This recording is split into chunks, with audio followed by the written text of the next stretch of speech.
Perhaps we need some outside universal threat to make us recognize this common bound. I occasionally think how quickly our differences worldwide would vanish if we were facing an alien threat from outside this world.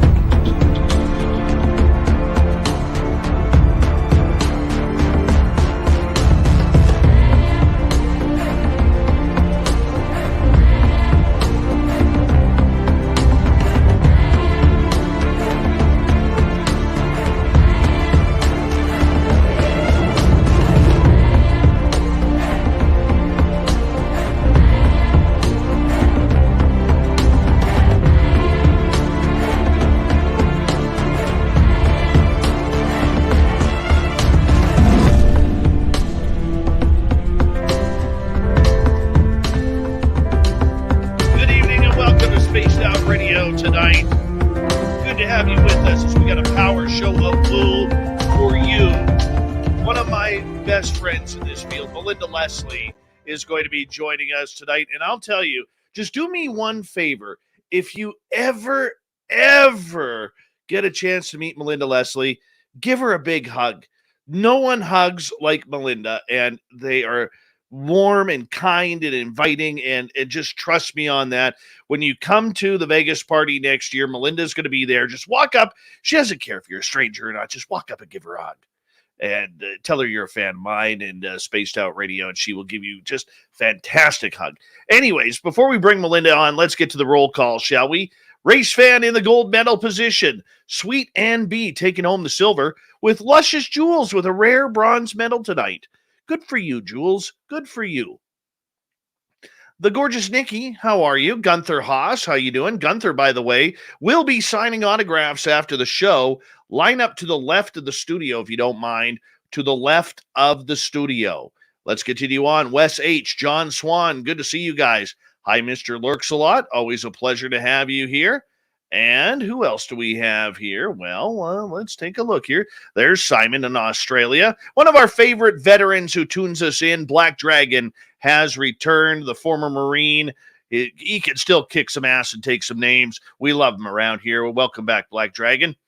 And who else is here? 405er, good to see you. D-Worm. Marty Burback is here. Marty will be signing autographs after the show as well. Line up to the right of the studio, if you don't mind. To the right of the studio. Brown Dwarf. Stunning Samantha Hazelwood Gray. Rhonda Montpetit, welcome to SOR Chat. How are you? Gorgeous Kathy Evans, Dirty Filth, Robert Garcia, Sweet Donna C, the man with 8,333 podcasts, Brian Bowden. Yes, I got both of those files, Brian. So far, they look absolutely great.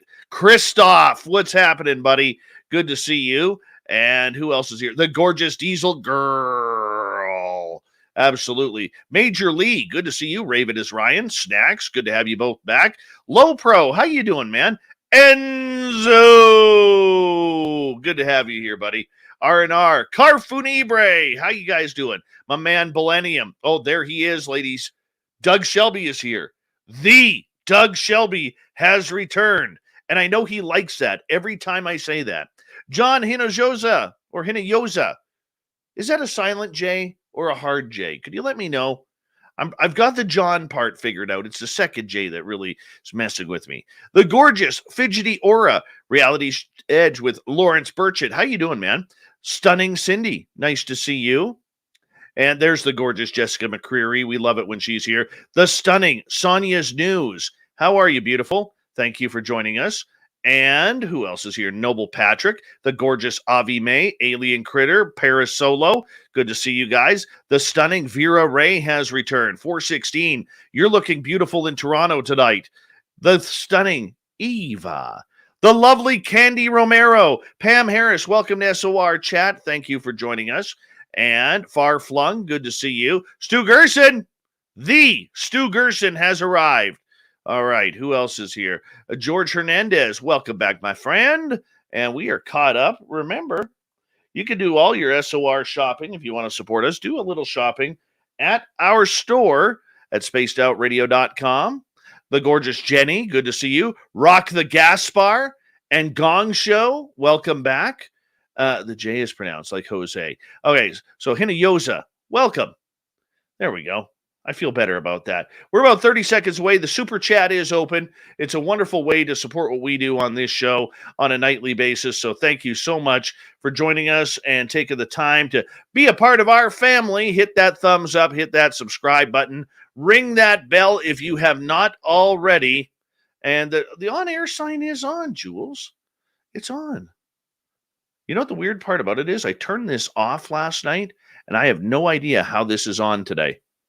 I have no idea. I'm weirded out by it, to be honest. I just noticed it. Here we go.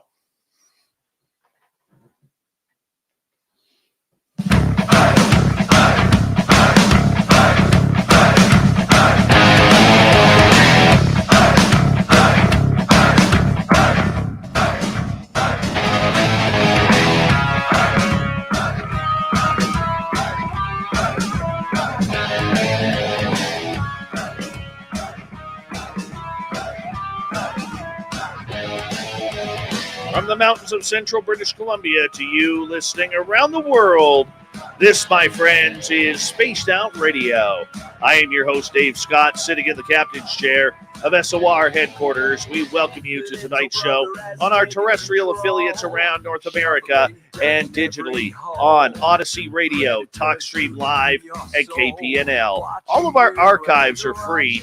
Join us at youtube.com/Spaced Out Radio. Do old Davey the favor, hit that subscribe button. You can follow us on Twitter at Spaced Out Radio, Instagram at Spaced Out Radio Show, and on TikTok at Spaced Out Radio. Our website, spacedoutradio.com.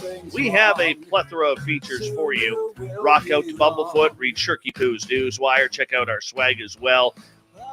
Tonight's show is brought to you by Chive Charities. Help make the world 10% happier by visiting Chive Charities today. You can find them on our website. We got a great show for you tonight. Melinda Leslie is here talking UFOs and experiencers. In hour number 3, the Swamp Dweller is back with another spooky story from the swamp. Super Duke will bring us the Cryptid report. It's Dave 101 time, and Sherpy Poo has the news. One of my favorite people in the UFO world is Melinda Leslie.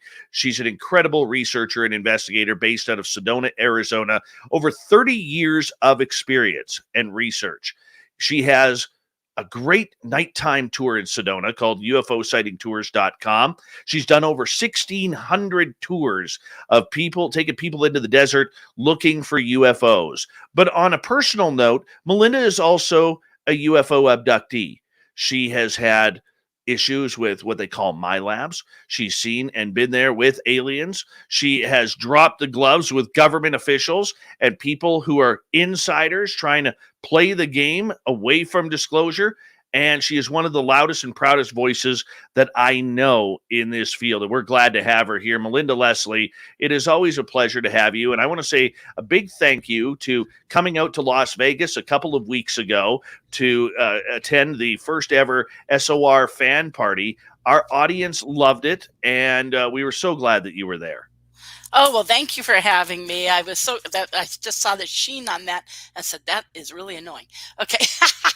But thank you, Dave. I had so much fun in Vegas. Oh my God, so much fun. So that was really fun. And everyone you had on your show that night was so interesting. You know, the stories, a couple of people who just, knocked it out of the park on the show that night. I would say Mike Schratt did, and certainly Sean Cahill did, and a couple of people. Just their whole presentations were really good that night, and it was so much fun to do. So thank you for having me, man. Melinda, 30 plus years you've been chasing down the UFO story. That's half a lifetime for many people, including yourself. And why have you been so passionate about learning the truth about UFOs over the years? Oh God. Well, my own experiences, and the so many people I've met with experiences. It's just it hits home. It's a very personal thing. First off, I've had just so many sightings. The more and more sightings I have, UFO sightings, of course, UAP sightings, I get I get really frustrated with the people who are going, oh, well, tic tacs or drones or planes, and I'm just like, and of course I get a lot of people saying, oh, satellites, oh, she's only seeing satellites. On my tour, we've seen fully structured craft. I mean, like this floating in the air, full structure 60 times, over 60 times, and so I learn I constantly have to bite my tongue and have patience, with other people and where they're at with the subject. And, yeah, it just takes patience, but it's because of all those sightings. It's because of um, my own abductions, that and again, I've run abduction support groups for a lot of years. I did. Not now, but I did for years. And I've worked with so many people in my covert human involvement research, otherwise known as my labs, but that research, just working with hundreds of people with experiences and like I said, running support groups, sitting in support groups, I just it's funny. I'm getting like this edge, Dave. I'm getting edgy. I'm getting, I get burnout and frustrated with the people who keep wanting to take us back to square one, you know? And I get it when we're out there. I mean, I do a tour every night where I'm trying to prove to people it's real. So I get the need for that. And I do. And thank God we have amazing signs because people come out and go, oh my God. I had a lady the other night who bailed early because I think she didn't think it was going to be real sightings. And she like got freaked out. And when we started to have real stuff, she jumped in her car and left. And everyone said, we think she, like everyone else on the tour said, she was seeming pretty freaked out, and it's like, look, don't come on. If you don't want to see him, don't come on my tour. you know, I want to ask you something and if about you your think it's tour. all satellites, come on my tour and see for yourself that it's not. Yeah, of course we see satellites, but when you see 5 things flying in formation that come in a tight formation and then split up and go other directions, we had that happen recently. The other night we had 3 things in a triangle formation make a big arcing turn. Nothing does that. We flash at things. We go 1, 2, 3 at the laser. Sometimes they go 1, 2, 3 back. There's no lighting on satellites. They can't flash back at a laser. And an iridium flare is a one-time event. They're not going to go flash, flash, flash in response to a laser. So I just get so frustrated. You can tell. And tonight I was so edgy before all day long, knowing I was going to be doing this. And I'm like, how do I not come off like I'm just like pissed off all the time, even though I'm smiling? But it's like, and then I watched a video that, thank you, Bryce Zabel, you saved my life. This funny thing. I'll look up the name of it in just a second. It cracked me up. And I'm just pulling a blank right now, but as soon as I remember, but that thing made me go, that's how I feel. And I'm sure if anyone else there saw it and knows what I'm talking about, I'll tell you in just a second here. But it was hysterical. And I think it said at the end that he wrote it, even though he had a professional voice guy do the reading of it. I think he said he wrote it, and it just it was exactly how I feel. and it made me laugh, and it made me go, okay. And that also told me, because that was done by Bryce and by Ross Colhart, and that told me those guys get it. Particularly Bryce. He gets it. He gets it from forward and backwards and upside down and sideways, and every angle he gets it, and the frustrations. And he sure expressed the frustrations for me in that piece. So in a moment I'll look it up and tell you. I wish I could remember the name off the top of my head. Melinda, Too busy I want to ask you a question about your tour, because Yeah, I sure. know you have had numerous people take your tour over the years, and I'm wondering, you ever have anybody famous come out and take your tours, like actors or well-known people that we would know outside of the UFO community? I know you've mentioned before Jim Yeah. Semivan has taken your tour, but I'm saying like No, movie stars. Jim did not come on my tour yet. He keeps Oh, I saying thought he's you did. going to, but he hasn't yet. No, but I have. Yeah, no, I have, and yeah, yeah, not a Are lot. you allowed to say? I'm open to it, but no, I don't feel comfortable doing so without asking them, kind of thing. But I've taken a few people, and it depends on what you mean, famous. I've taken, different, radio hosts and TV hosts and some news people, and yeah, yeah, and um, yeah, yeah. So No, no, without again, no famous I don't movie think it's stars. polite to say No, their I names understand. without their permission to do so. I understand that, but movie stars, rock stars, musicians, people like that, have they ever taken your tour? Names that we would know? You don't have to Not use so their much. names. I mean, yeah, you would know some of these names, but no, not Uh, in all honesty, not anyone I would say is that big. I'd have to think about it because I've taken out so many people. And I'm an idiot about these things. Sometimes I take people out and then I find out later who they were. Like if I don't recognize a name right away, because they're signing up through the Center for the New Age. But no, I mean, actually, only a handful. I've really not taken out that many. Right on. Melinda Leslie is our guest tonight on Spaced Out Radio. Melinda, 30 plus years of research, lifetime of experience. What have you learned about yourself throughout these years? Oh gosh, what have I learned about myself? You know, um, at times I can be strong and hard as nails, and there's a inner strength. I've been doing the covert human involvement research for 30 years. People still don't get it. I still get attacked over it. People in the field don't believe it.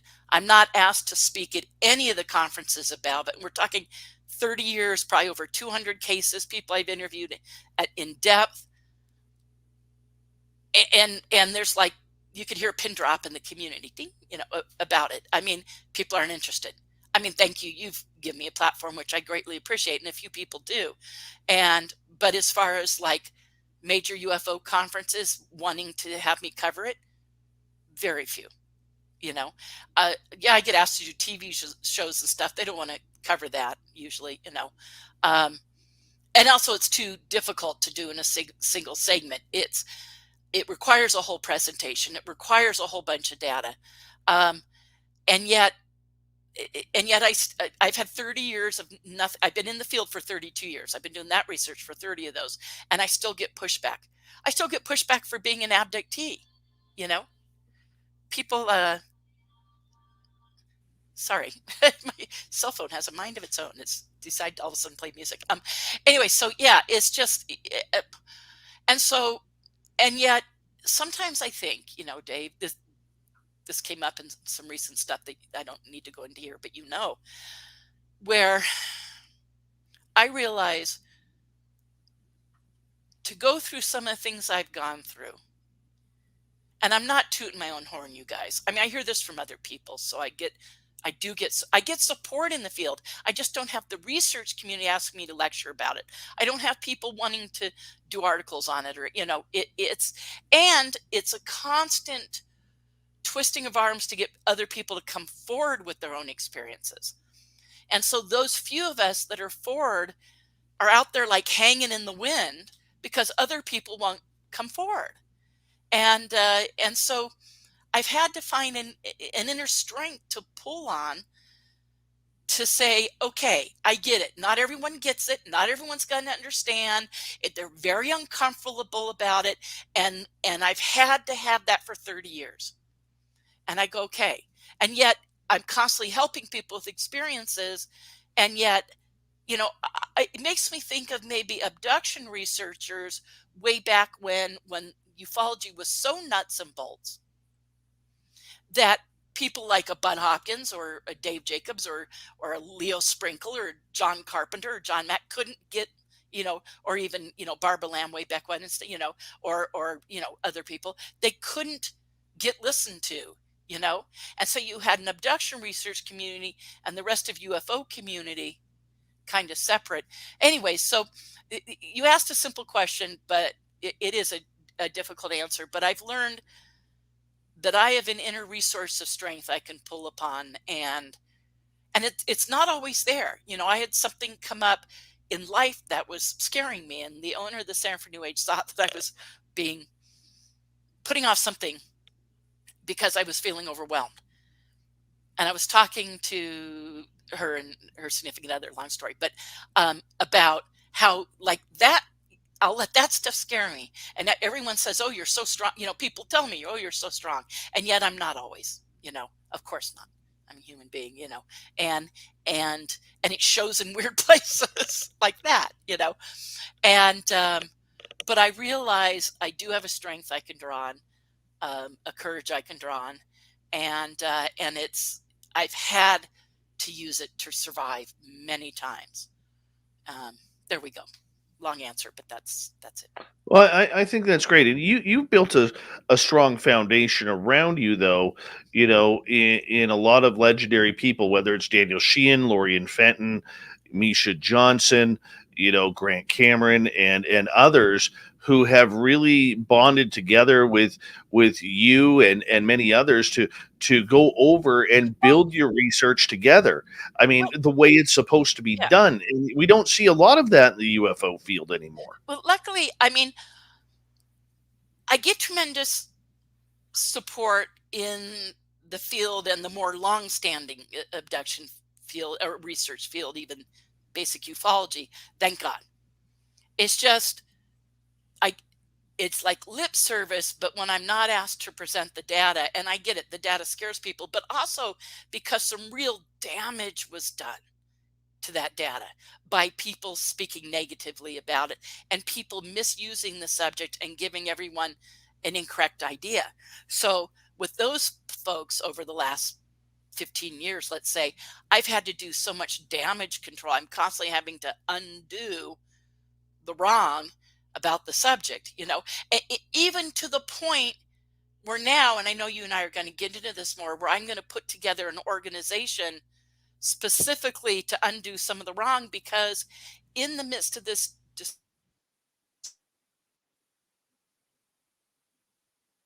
You froze up there, disclosure Melinda. subject You, realm, abduction, you froze. we froze up. Yeah, you froze up there for a second. Okay, am I good now? You're good now. Thank you. Sometimes I'm doing this in my office, and sometimes the internet here glitches, but it's still better than what I have at home. So, long story short, there. um, so it's the You're, abduction subject's taking. Are you? Can you hear me? yeah, go ahead. Go ahead. It's taking the back seat. It's being left behind. I just mentioned before how those major researchers years ago, you had the nuts and bolts and they had to fight. And I'm like, why do I feel like we're going back down that path? Why do I feel like we're having to fight for our place in the subject, our place in understanding this subject? Because I've always said, and I end every presentation I've done for years with if you're not including all the data, you have an incomplete story. You have an incomplete understanding, and you don't have the truth if you're not including all the data. So as soon as someone says, "We're not ready for that, we're not ready for that," it's like, well, it's not about being ready for it. And it gets down to this. I was really thinking of this over the last couple of days, knowing I was doing this interview and just thinking about it. There's a reason the ETs are here. There's a couple of reasons. And I constantly am asked on my tours. I mean, like 3 out of every 4 tours, or at least 2 out of 3, 3 out of 4, I get asked, why are the ETs here? Why are they, it's one thing to say over Sedona and about our vortices and increased electromagnetic fields and blah, blah, blah, and why they might be here, particularly in Sedona or other hot spots in the world. Why are they, but why are they visiting Earth? And there's statistical data. On one hand, I say we don't really know, because that's the truth. We don't really know. But we can say, here's the statistics. Here's bunches of data to show a plethora of stuff that they're doing here that comes up consistently over and over and over again. And you guys, no matter how hard you look at it from any angle, the number one thing that the statistics and the data says what the ETs are doing here is abductions. And because the numbers compared to any others in any other statistical category are off the chart. And so for anyone to, because even though, you know, all the disclosure people are saying, well, we can't go there, blah, blah, blah, blah, blah. It's like, well, wait a second. It's the number one reason they're here, according to all the statistical data, when you seriously look at the data as far as all the reasons why they're here. And there's like a top 20 list or top 10 list. You get into cattle mutilations and crop circles and their interest in the ocean and nuclear energy and nuclear weapons, that, you know, and the military and what they're doing. And no matter what, nothing compares or comes even close to the number of abductees. And guess what? The people putting forth all that disclosure stuff comes out of what? ATIP OSAP, the feed off into currently AOI MSG, you know, okay? But you go, there's a history here. Everybody knows the timeline. If you've been in the field the last 5 years, you can go boom, ding, ding, ding, ding, ding, right? We could lay it out as a timeline. But you go, where does that come from? That comes from, go back to OSAP. What's OSAP but BASS? What's BASS but the working group? And that's Bigelow funding everything. And Bigelow helping, well, he was the money. You know, it's not about Bigelow, but he was the money that allowed for it to, and then got the government contracts, you know, and the late Senator, you know, Harry Reid, et cetera, et cetera, et cetera. We all know the story, or at least I hope most of your listeners do. And you go, well, wait a second, you know, those guys, I do a whole presentation on they had two major interests from friggin' 1980 and before, but I can track it back to 1980 to now. There are two major interests. One was the technology, okay, the possible feed-offs and being able to make money off of it and reverse engineer and of course. And their professional backgrounds related to companies involved in that. Okay, that makes perfect sense. But the other number two equal interest by that group and the money and by OSAP was abductions. And we finally all get blown away that this has been there all along, and it took reading the Skinwalker book, the last one, for everyone to go, oh my God, this has always been part of it. And I've been talking about that group and their existence for 32 years. And I've been saying this is their interest in abductions. And you go, well, wait a second. They've known all along how important it is. And you guys, you know why? Because as I was just saying, it's the reason the ETs are here. You look at all the statistical data. I guarantee you start gathering the data and the numbers in abductions outweigh the numbers of anything else. And then you go to what abductions are mainly. Yes, there's many things. And yes, I don't want to piss off anyone out there who's a contactee experiencer. And it's also contact. Yes, okay, it's contact because contact's gone throughout history. So I don't mean to emphasize abduction. I mean any form of contact. But even within that, the greatest statistical data is their interest in our genetics and the creation of hybrids. And again, I'm talking pure numbers, pure stats, pure science, pure research. On that note, I'm going to get you to hold on right there, Melinda, because we are going to go to break here at the bottom of the hour. Always. That's why we love bringing you on here. When we come back on Spaced Out Radio with Melinda Leslie tonight, we are going to get into experiencers. They have been the forgotten souls of ufology, as we've talked before on this show, and we are going to find out how the experiencers are about to make their voice heard coming up on Spaced Out Radio. Our guest tonight, Melinda Leslie. It's a great night for UFOs, ET contact.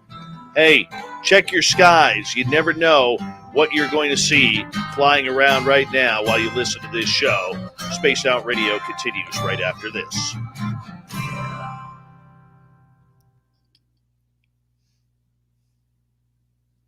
All right, we're clear.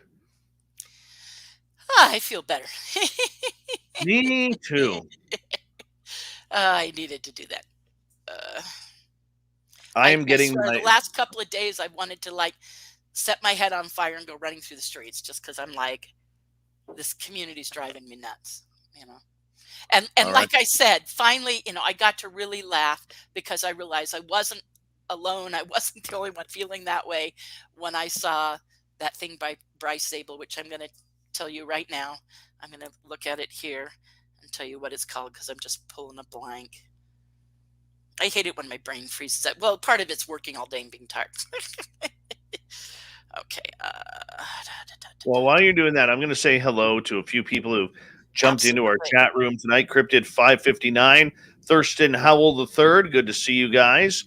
And let's see here. Who else is here? Super Duke from World Bigfoot Radio. Good to see you. Armando, it's been a while. How you doing, man? Good to have you back. The Michael Leger is here, everyone. The Michael Leger. And Andrew and Tia, welcome back. Is it Andrew or Tia or Andrew and Tia? We need to know these things. I mean, you just can't, spring it upon us. Jeff Steve Garvey, he'll hit a home run for you. The gorgeous Canadian herself, Allison Yellowknee. Jazzy Small, welcome. Human Carl's here, everyone. Human Carl has arrived. We love you, Human Carl. Another great veteran who listens to this show. We love you, Human Carl. Oh, it's Tia. Andrew is MIA. And Tia is TIA. Coincidence? I think not. Lovely Lara, nice to have you here. Erismana, good to see you.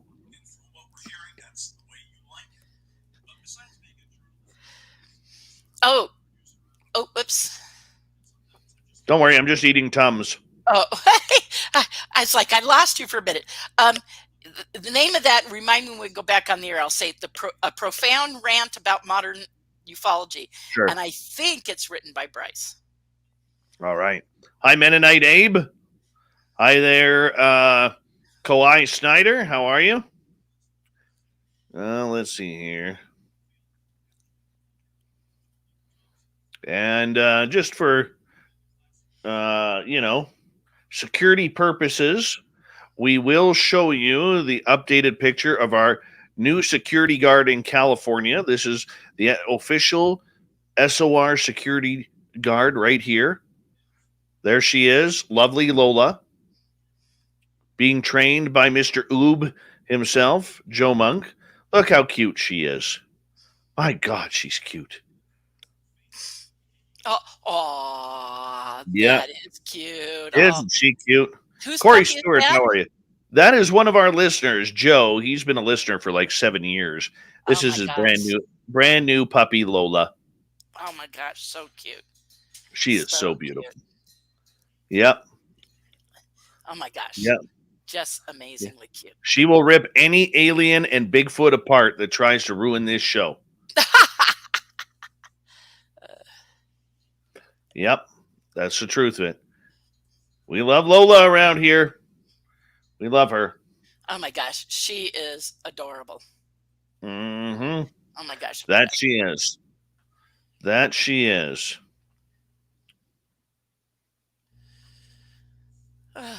Yeah, she's adorable. My goodness.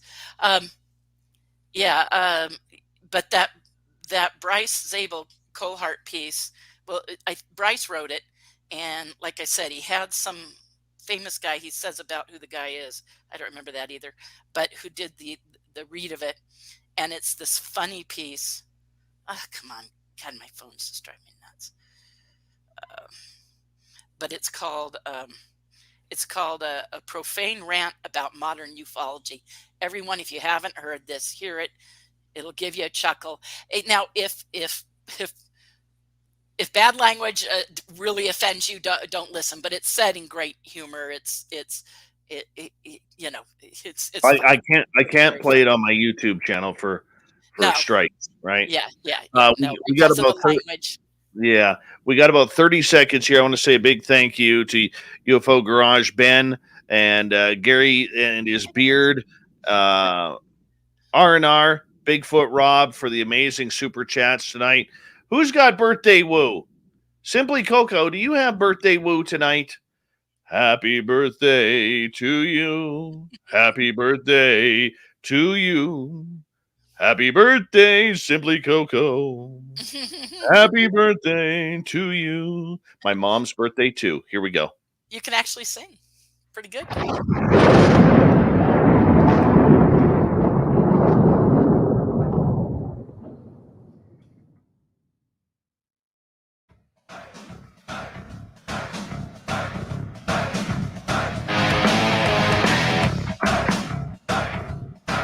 I want to say a big happy birthday to one of our listeners tonight, Simply Coco. She's in the chat room almost nightly.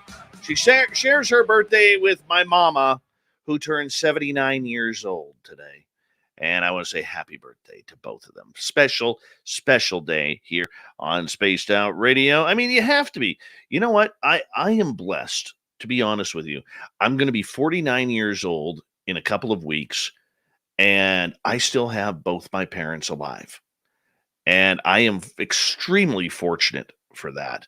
So I want to say happy birthday to my mom, who is one shy of 80 now, and she's still going strong, even though she's struggling right now with her health. But we'll send her some good love and some good healing as she battles some kidney issues. And she's a trooper, though. Old Phil, she's a trooper. Nonetheless, we got a show to continue on here. And I want to remind you that if you miss portions of this show or others, check out our free archives at youtube.com/spaced out radio. Do us the favor, hit that subscribe button. Our website is spacedoutradio.com. We have a plethora of features for you, including rocking out to Bumblefoot, reading Sherpy Poo's news wire. Check out our swag as well. Follow us on Twitter at Spaced Out Radio, Instagram at Spaced Out Radio Show, and on TikTok at Spaced Out Radio. We continue on tonight with Melinda Leslie. You can go on her UFO sighting tour down in Sedona, Arizona. She has over 1,600 tours that she has completed. 1,500. Close enough. Yeah. We're just rounding up by one. And you know what, Melinda, you are a lifelong experiencer. You are someone who is very passionate about getting the story of experiencers out. And it's been very difficult the last few years as we saw the To the Stars Academy come into play, really push the experiencers to the side for the more militaristic side of the aviation threat that we have been trying to combat, no pun intended, throughout the years. As an experiencer, how important are we as experiencers to ufology? Because most of ufology just does not pay attention to what people are going through. Well, it's what I was saying before the break, that if you look at the sheer statistical data for why ETs are here, and I get asked, because my clients, yeah, they have sightings, but that's the next thing they ask on the tours, why they're here. Now, of course, I was saying earlier, they ask about why particularly Sedona. I get into it as a hot spot and energy, blah, blah, blah. And that's a whole nother explanation. But then they're like, no, why are they visiting Earth? And truth is, we don't really know, other than based on the evidence, the statistical data for the things that they're seen doing here. And there's definitely, a top 10 or 20 list of what those things are. I'd say top 10 list. But when you look at the statistics for even those things that they're seen doing the most, nothing compares to the numbers with abductions. So why are abductees important? Or even contactees, anyone with contact. Because people get upset, I hate all the labels. I hate experiencer, I hate abductee, I hate all of it. But if I say, well, you're having contact with this unknown, with this intelligence, okay. And that is in many forms. But those people who are contactees, again, the amount of evidence for that and the amount of people doesn't even, it's so far out statistically from everything else in sheer numbers that craft and beings are seen doing, even if it's just craft, that you go, okay, this is obviously important to the aliens. They're here for us. you, me, the people who've had contact. That's why they're here. And yes, they do other things too. I'm not negating all the other stuff, but again, if you look at just sheer numbers, there's no comparison. And so then you're going, okay, they're here because of us. They're here, for whatever they're doing with people. And so that's why we matter. And when my clients, John Q. Public, you guys, I've taken out 9,500. I've done the math, because I've taken out a lot of big groups and stuff. And it's like you go, what's the, yeah, they're there to have sightings, but then they want to know why. And it's one thing for me to sit there and say, well, I don't really know. We don't really know, blah, blah, blah. And then, there's channeled information, stuff like that.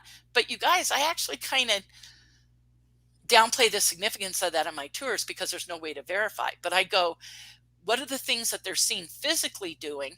And then I go through like that top 10 list, like I said, and I explain to them, though, the number one thing that there's no numbers that compare to it is abductions and contact.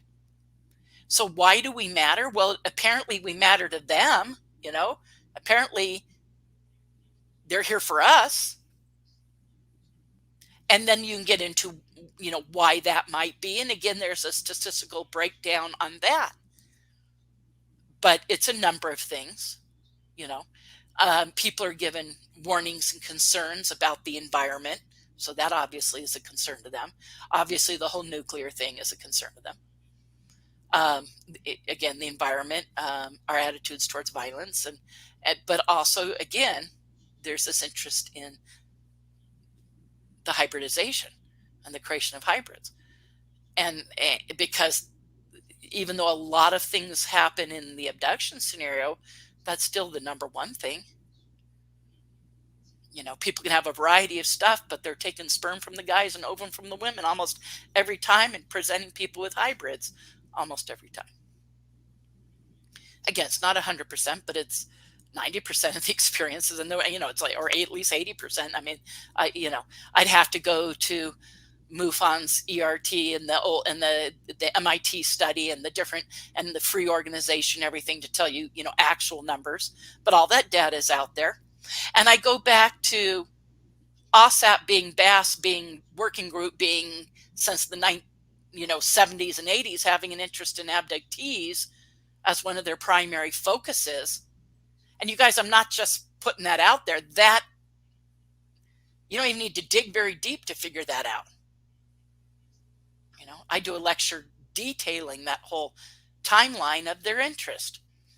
And you go, okay, this is of interest to them. That same group that they're number 2, or it wasn't even number 2, it tied for first place. Technology in that, in all those years. And then you go, and that birthed everything going on right now. Because you can tie it into the OSAP Bigelow connection and all that. And so, it's not a far reach to go. The same people have been involved, you go right. To Gary Nolan and Kit Green and Hal and you go on and on and on. Do they know at an upper level who or what or why this is happening? Because we know that a lot of people in this subject, for lack of a better term, due to NDAs, have to play dumb on what they know and what they don't know. And I get that. I mean, I get that. I get the process. I'm not being naive to that. But when these guys know the importance, and it's always been of high importance to them, when I say these guys, the guys bringing you disclosure. And even, you mentioned Jim Semiband before, himself an experiencer. You don't need to convince him how important it is. It's his interest, And so you go, okay. And then there's a lot of people out there suggesting some of these other names we're hearing in are also abductees. It's been kind of understood by a lot of researchers in the field. Anyone with a really profound interest in this subject, devoting their life and caring about it and getting emotional about it, whether they know it or not, have experiences. And guess what? Most of them and most of those insider types know that they have experiences. That's well understood. And certainly, some of the major abduction researchers have worked with some of these people. And so I'm sorry, I lost track of your question because I'm on a rant. Go ahead.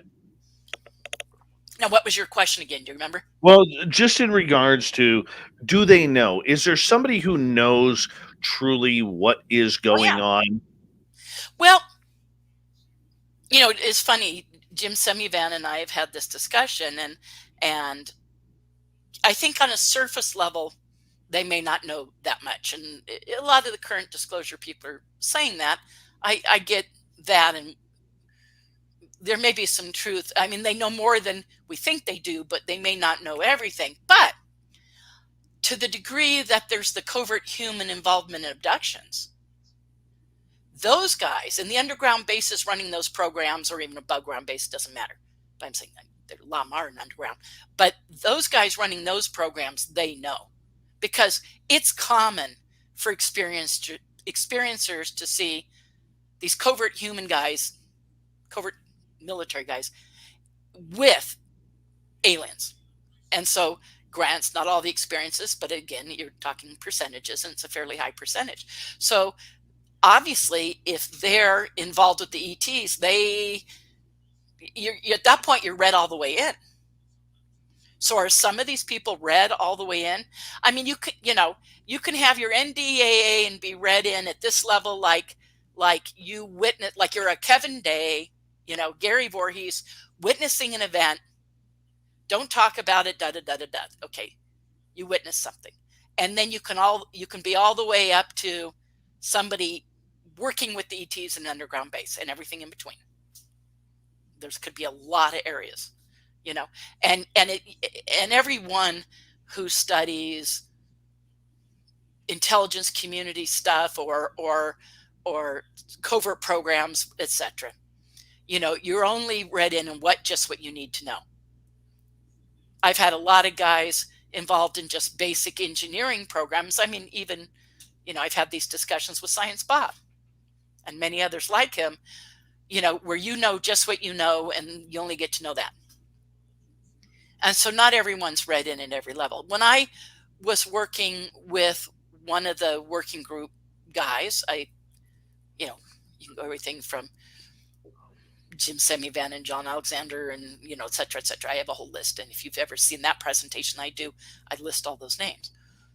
And some of them I know more about, and some of them I actually knew, and a few I was actually friends with. But one of the ones I was friends with explained the level of compartmentalization even within that group, and how they kept information from some of them. So some of the group know more than others. And he even was telling me who's read in further and who isn't. I felt that was a really profound moment to help me understand that just because you're in an ATIP, a NOSAP, or a working group, or advanced theoretical physics working group, or BASS or Bigelow or whatever, you only know the part they want you to know. You don't know all of it. But there are people who know a lot of it. I'm thinking probably Kit Green and Hal Puthoff probably are read pretty far in. I was told by someone that is very close to start putting pressure on Gary Nolan, and Gary's studies out of out of Stanford University, are very detailed, very true with his studies of the brain and the body regarding ET and UFO abductions, that it's time for him to start going public with a lot of his findings. What do you think about Gary Nolan? I'm so interested in what he has to say that not only have I been following a lot of recent interviews he's done, because he's constantly doing them, and he's made himself more available, which I greatly appreciate. But he is, I think, if I remember correctly, speaking at the SCU conference, the Scientific Coalition of UAPs. Yeah, and I'm going to go to that conference. And a big part of why I'm going is I want to hear him. I think I think he knows a lot more, like a Lou and a Chris.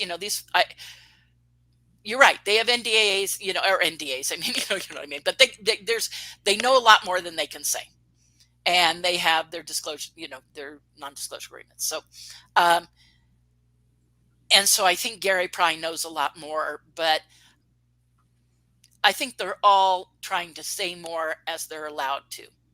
And as these classified reports come out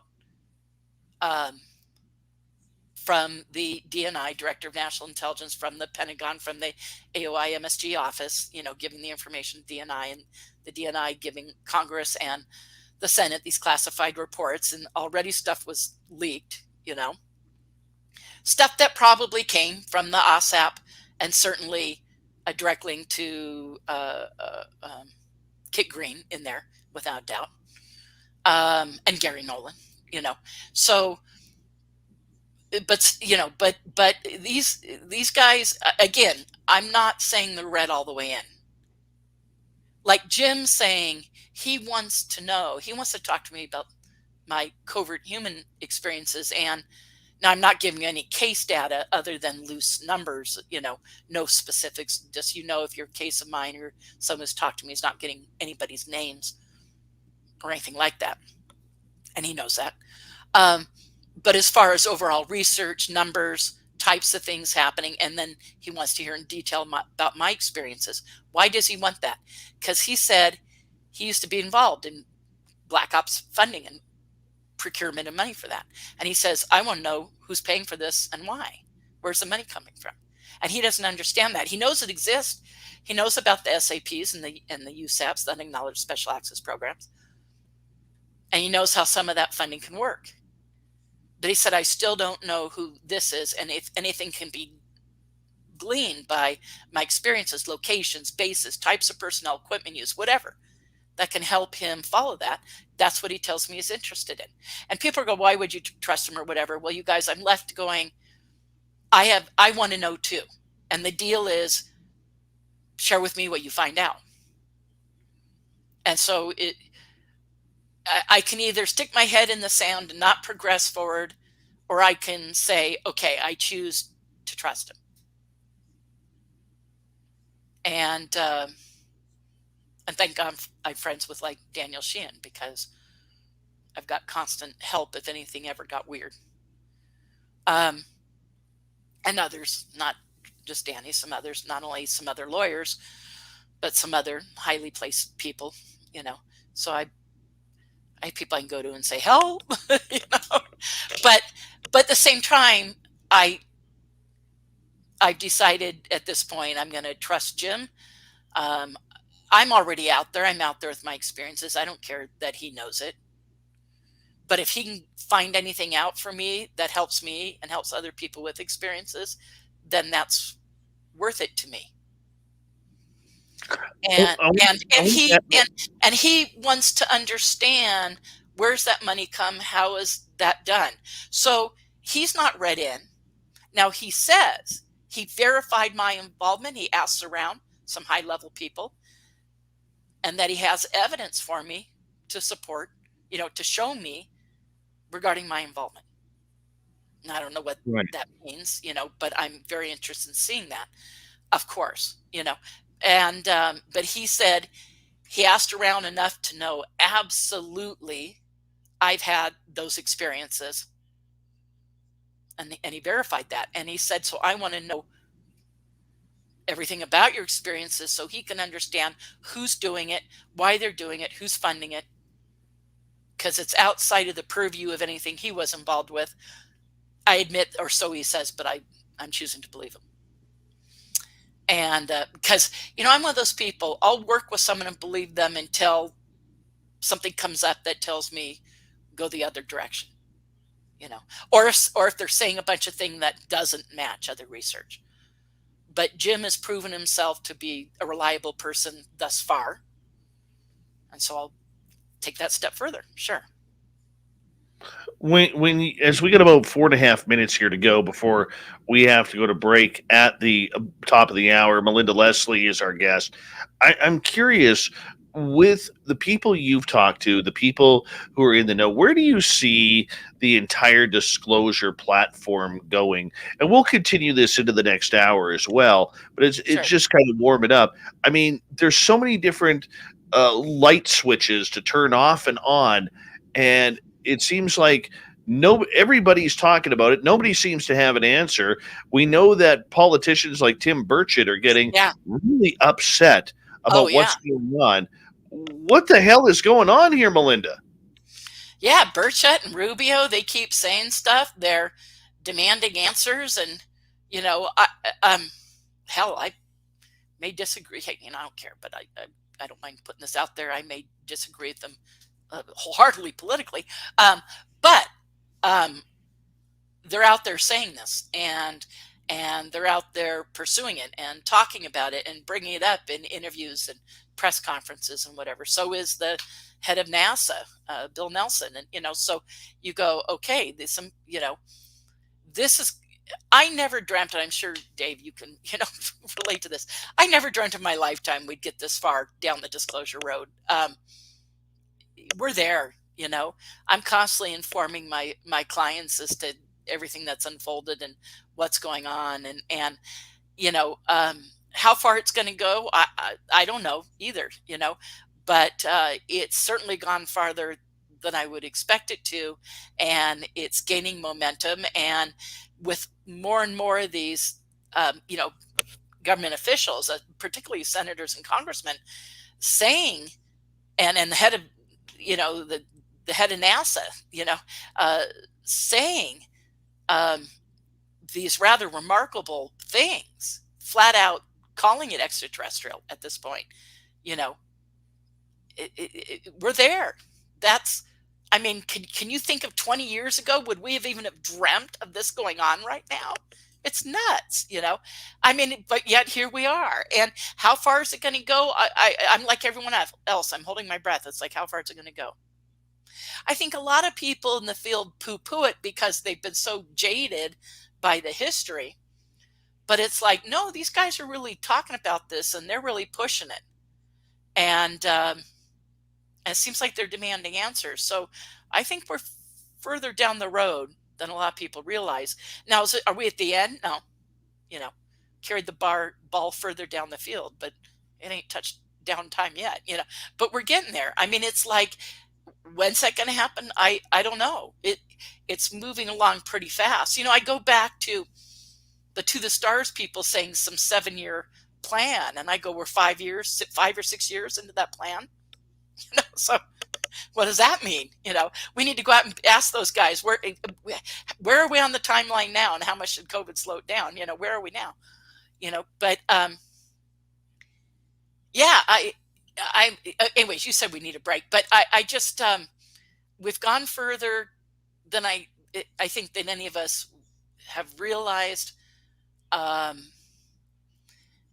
the statements being made now by these by our political leaders are telling. There seems to be emotion packed behind them, like they really do want to know and are really concerned. And it could be, COVID's dying down. Even Fauci is saying, it's just a SARS virus and it's pretty much gone in the US. I mean, he just recently said that a bunch of times. And then you have other countries where it's dying down, and you go, well, wait a second. Okay, that goes down. And then you have, I just heard a bunch of surprising things today about the Ukraine situation and Russia. And yeah, that's still going on, but Putin's trying to do some things that he's not accomplishing. Yes. Repeatedly and increasingly, and some energy and stuff. And he just did some major stuff, but those countries said, so what? We don't need you. And that's like, he doesn't have the footing that he thought he did. So my point being, this, Melinda, hold that point. Hold that point, because we are going to go to break here at the top of the hour. Melinda Leslie. Yeah, we love her around here. She gives great hugs. So if you ever meet her, give her a big hug. You'll be very, very thankful you did. More UFO and ET talk, disclosure talk on Spaced Out Radio in Hour 2 next.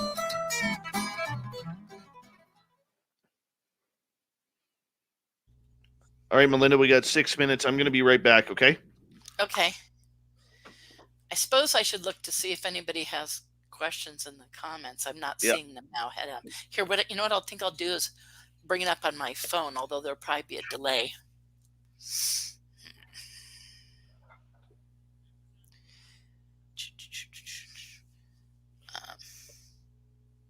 Oh, my phone's about to die. That's not going to be good. I need to plug this in. Hold on, everybody. Oh, goodness. I'm glad I saw that. I had it plugged in, but my plug didn't reach that far. Oh. Okay, so I won't use that. Glad I saw that. We shall go back to...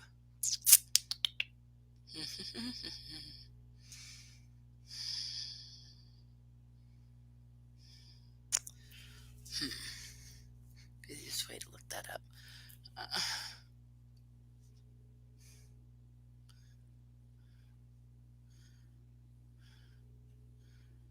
don't want to bonk myself out of there.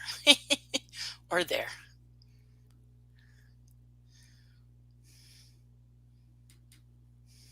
There we go.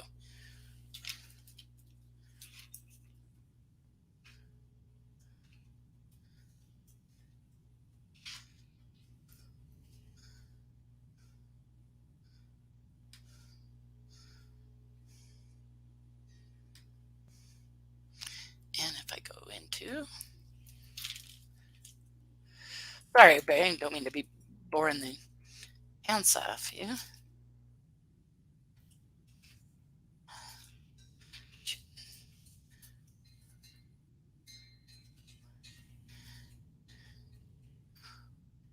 Then...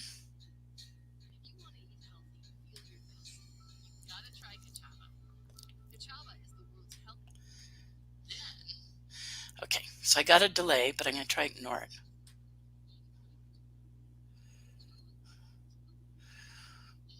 Okay, I'm looking to see...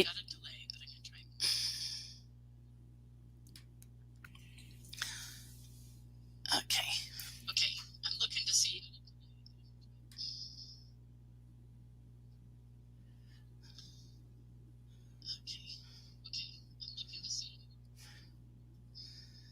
Somebody type something in the chat. Let's see if I can see it. Someone said, are all alien races harvesting? Someone said, are all alien races harvesting? God, I gotta be able to do away with that feedback on the sound.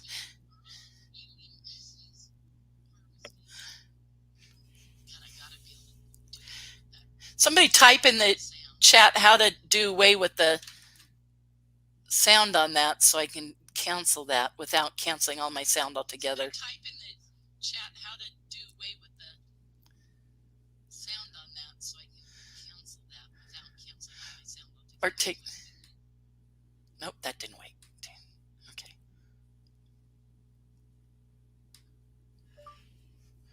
Okay. Okay, well, that's not working. Dang it. How do I do this?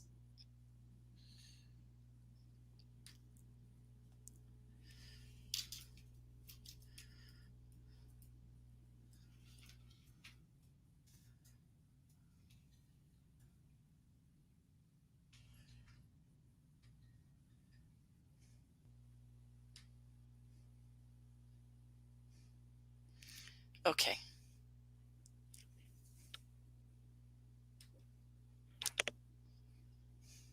Well, it sounds like Dave's coming back anyways.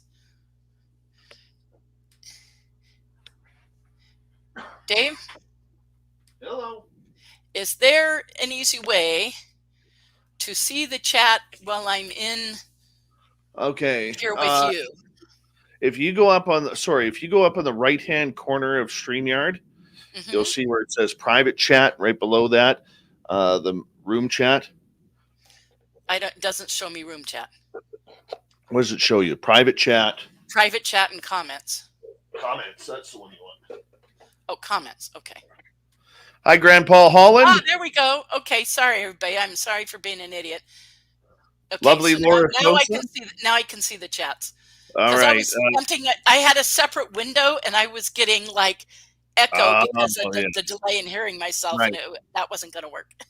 Well, we'll save the questions for when we come back because we're coming back in a minute here. Hi, Okay. Jonathan Davies. Good morning to you, buddy.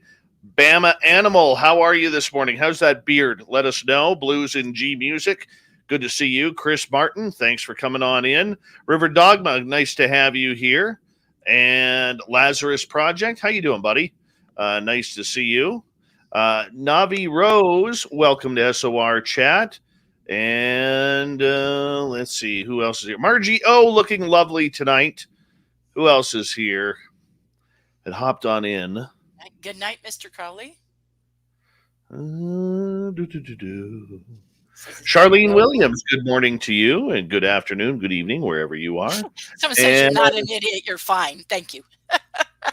No, that was. I didn't know how to bring up the chats in here, and the separate window was causing such a delay. I'm like, that's not going to work. I was like, River. Oh, hold on, Melinda. We're going to get going. Thank you to Ben, Gary, R&R, and Rob for the amazing super chats. Hi, gorgeous Lori Rosenfield. How are you? And River Dogma, your beard smells great. Here we go. You're listening to Spaced Out Radio with Dave Scott. Follow Dave on Twitter at Spaced Out Radio and on Facebook, Spaced Out Radio Show. Hour number 2 of Spaced Out Radio is now underway. My name is Dave Scott. Thank you so much for tuning us on in wherever you are on this beautiful planet we call Earth. Hello to everyone listening in on our terrestrial affiliates around North America and digitally on TalkStream Live, Odyssey Radio, and KPNL. All of our archives are free. Join us at youtube.com/Spaced Out Radio. Do old Davey the favor, hit that subscribe button. The Desert Clan has set the password for tonight in the SOR Space Travelers Club. Uberty. Uberty is your password. Use it wisely, Space Travelers, as the clam sets the password each and every night right here on Spaced Out Radio. Our website is spacedoutradio.com. We have a plethora of features for you. Rock out to Bumblefoot, read Sherpy Poo's Newswire, check out our swag as well. Follow us on Twitter at Spaced Out Radio, Instagram at Spaced Out Radio Show, and on TikTok at Spaced Out Radio.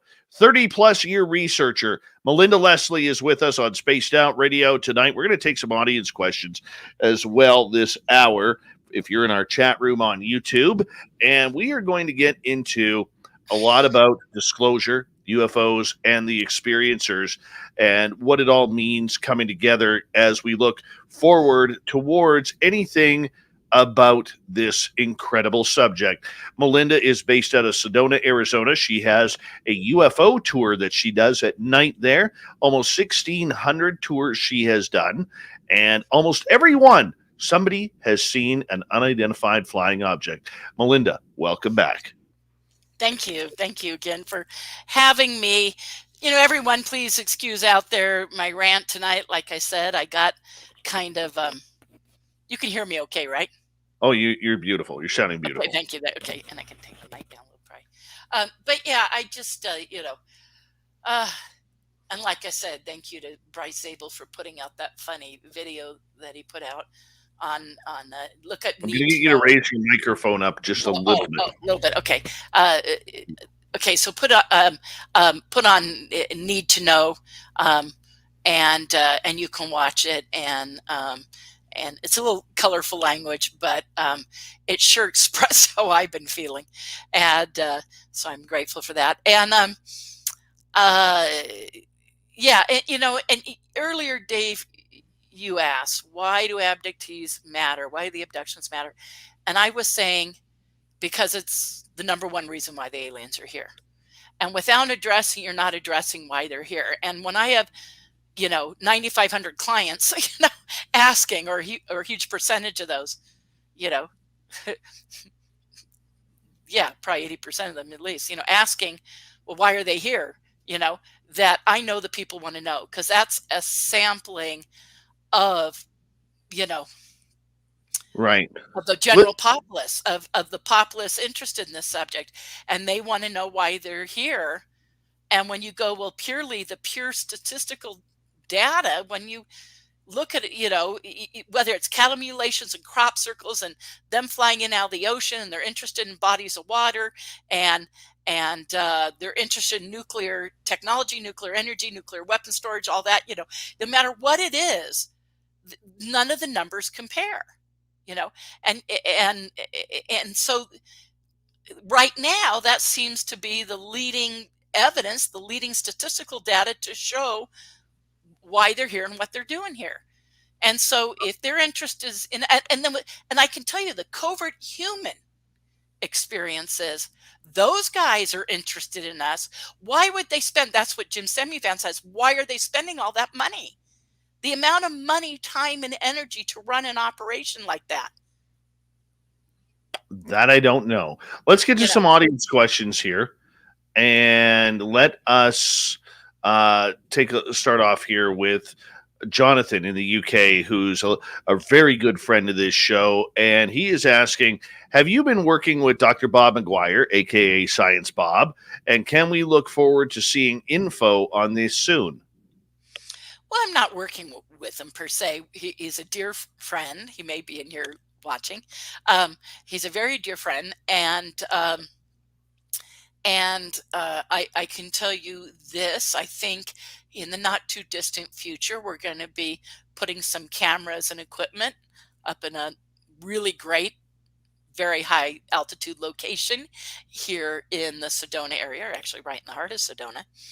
And I introduced him to a friend of mine that has like the perfect location, and that guy gave it his full blessings. And I didn't know this, but I just found out when I saw Bob in Vegas that he's been talking additionally to this gentleman, and they've planned to go forward with it. So we've got the approval on the location, everything, and Bob's just trying to get the right equipment and stuff. And so we'll have cameras and equipment filming stuff all the time. And, that technology that he was using before, that he's gone forward with, and so yeah, hopefully we'll catch some stuff on camera and get that equipment up. I don't know how soon that will be. I don't know if it will be this year. I got to talk to Bob about that. So that is one thing we're working on together, or he's really taken the ball and run with it. But it looks like that's going to happen. There was a problem with him and his wife and travel plans. They were actually supposed to come here right before Dave going to Vegas, and him and Sharon. So we'll see.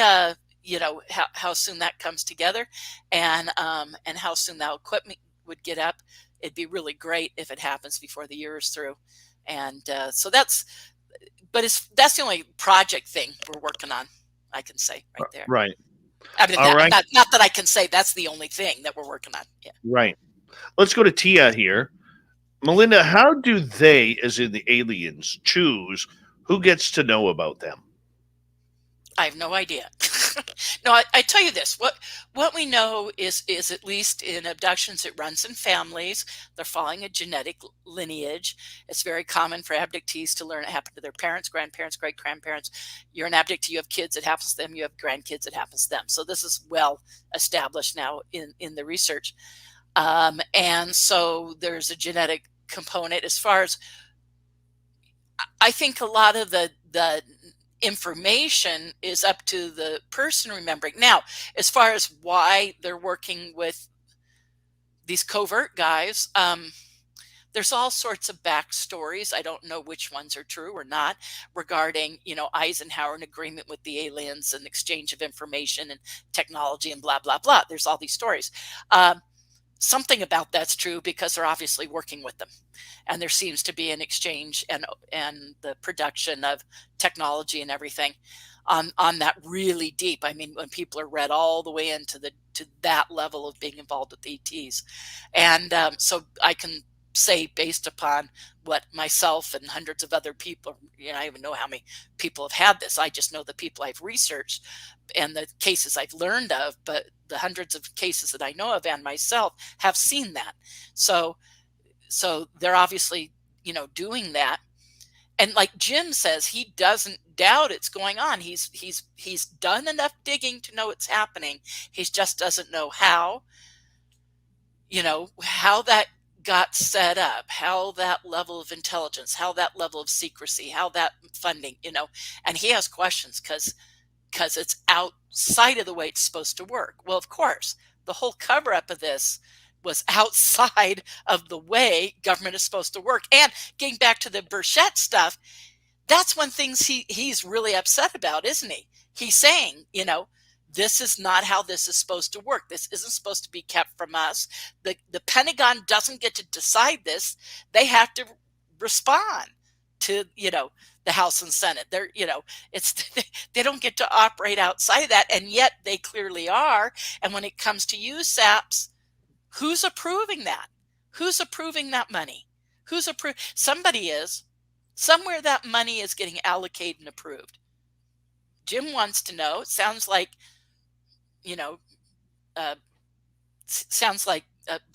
Burchett is, wanting to know, so I want to know. But at that level, they know these things, and so how they're getting to know that, well, they must be doing some trade or something with the ETs. The ETs are working with them too. So that relationship goes both ways. So, why are the ETs working with them? I don't know. As far as why the ETs are working with us, well, whether it's someone has the consciousness or the psi abilities to be able to do it. So I think it has a lot to do with people's, consciousness and psi and all that, not to get corny, but that does matter, and it is who we are. We are energy beings. And so, that may be why they're working with someone. And then obviously, like I said, they're following a genetic component. So if you're someone that has the genetics they're interested in, and, so I'm always going back to, well, what do the numbers say? What do the statistics say? And so those are the patterns that are there. I want to ask you, before we go into any more audience questions, about Tim Burchett, the U.S. congressman who has gone all over media recently, absolutely ripping the Pentagon and the military and the alphabet agencies, a new one, about their lack of cooperation regarding releasing the information. And I was actually quite surprised when in one interview I heard of him, he's like, look, we need to go back to Roswell and see everything and know everything that has happened since then. But in the same breath, a couple of sentences later, he was asked a question about what does he know? Mhm. And he says, I know a lot, but he wouldn't go into detail. He wouldn't tell what he knew or what he's been told, probably because he had to sign an NDA in order to find out. So this is a double-edged sword here. In one side of it, I mean, complete politician move. Yeah. In one side of his voice, he's ripping them, saying the public has a right to know about what's happened from Roswell forward in every incident. But on the same breath, on the other side of his mouth, he's saying it ain't going to come from me. Yeah, I watched. Again, Bryce and Ross have a need to know this video they just posted. I guess it was today, edited together of all these different quotes by him, and like 20 different things, and then I watched some longer ones on Witness, Citizen, and some other stuff where I saw some longer things, and I was taken back by the obvious dichotomy there. And yeah, him saying we have a right to know, the people have a right to know, they got to tell the people, there's no reason to sit on this, even the Bible says ETs are here, and da da da da da, he's and yet turning around and also saying, I wish I could tell you what I know, but I can't. It's like, dude, you're doing the same thing. And I hope he'll, his family members and friends, when they watch those segments, because of course they will say, point out the obvious to him if he hasn't already realized and caught himself doing it. But therein lies the rub. That's the problem. And it's like, I get the NDAs, whatever. National security becomes the reason for keeping it secret, but it's also the reason why they don't tell us, and it's the reason why, so it's a never-ending circle. How do we get outside of that? The laws change the out of control secrecy going on. Where do we go with that? And and or it takes whistleblowers, people to go against that. You know, we have some of that, thank God. And I think we're going to have more. And maybe he'll eventually open up more, as more of this Well, comes I out. mean, look, if he's speaking for the American public and the world public on this, because he also stated that this isn't a United States issue, this is a world issue. I mean, you got to open up, man. You can't Yeah, just sit there and be moronic and one sided about it.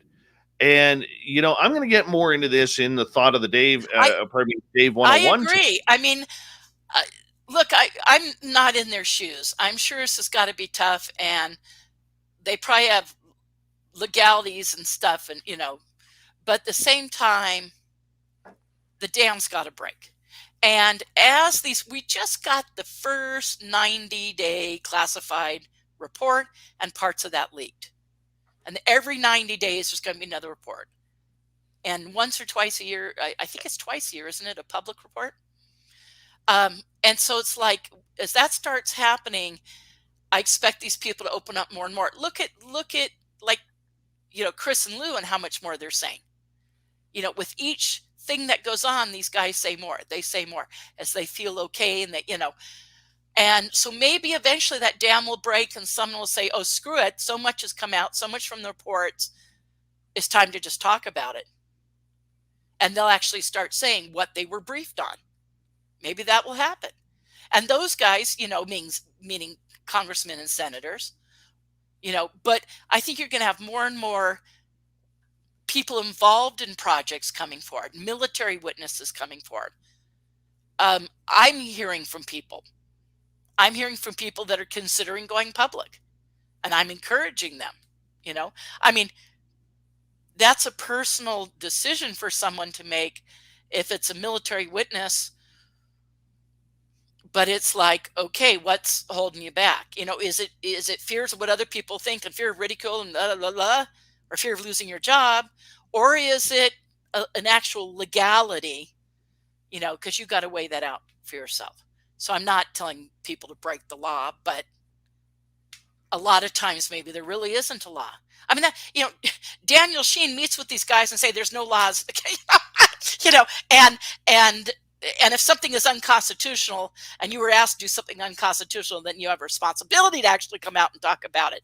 I mean, so anyone out there, if you're a military witness and you're hesitant, you're scared or whatever, contact me. I'll put you, or Dave, and we'll put you in touch with Daniel Sheehan, who will talk to you and give you all the legal parameters that you'll realize you can do this. You can absolutely do it. And I think we're going to see that tide change. Yeah. And as Lou's coming out with more, and and I think the floodgates are going to open. I think these congressmen and senators. I mean, okay, you guys know I do readings every day. I'm also psychic. What I'm reading on this is it's unraveling like a ball of yarn, and it keeps just unraveling, and there's just going to be more and more and more. I think the tide changed. We're going down that road. I don't think there's turning back now. And when other congressmen and senators see Burchett speaking, or any of these guys, Gallego speaking, or even the head of NASA speaking, or even a scientist here, Avi Loeb and other scientists, and the guys from SCU and others talking, I think you're just going to have this more and more people coming forward, more and more people in the science community, the aerospace community, government, Senate, Congress, whistleblowers, military witnesses. I think it's just going to steamroll. I mean, already, if you look at the past 5 years, it's just gone, it's just, and then and then there's an exponential, you get that 100th monkey thing and it just goes bam, and I think we're going there. I think it's going to speed it all up faster than people realize. And I think there's an energy behind it. The truth will out. Well, we got 4 minutes to go before we have to go to break at the bottom of the hour, and we are with Melinda Leslie tonight. I mean, we could both get very angry on this subject, and I'm going to get more into in hour 3 into the Tim Burchett news here on the Dave 101 later on. But let's go to Marty's question here. Melinda, what's the percentage of negative versus positive ET experiences? I have no idea. It depends on the person and their view of their experience. Some people, initial recall is something very traumatic, and then later realize, oh, it wasn't really that traumatic. That was more my reaction to it. Did the ETs actually harm you? I'm not saying that some people haven't had that, but luckily it is an overall small percentage amongst cases. And so, no, there's no way to know that. We don't have enough data. We can't say it's all good, it's all bad, it's all this. And anyone who does, you have to turn to them and say, based on what data? Now, if they can give you hardcore statistics, if they're a research organization and you're talking to someone, from the organization Free, or something, and they go, well, the statistics say, or the MUFON ERT team or something. But otherwise, it's like, people need to stop speaking out of their, pardon my expression, speak out of their ass, I mean, because it's like, what is, yeah.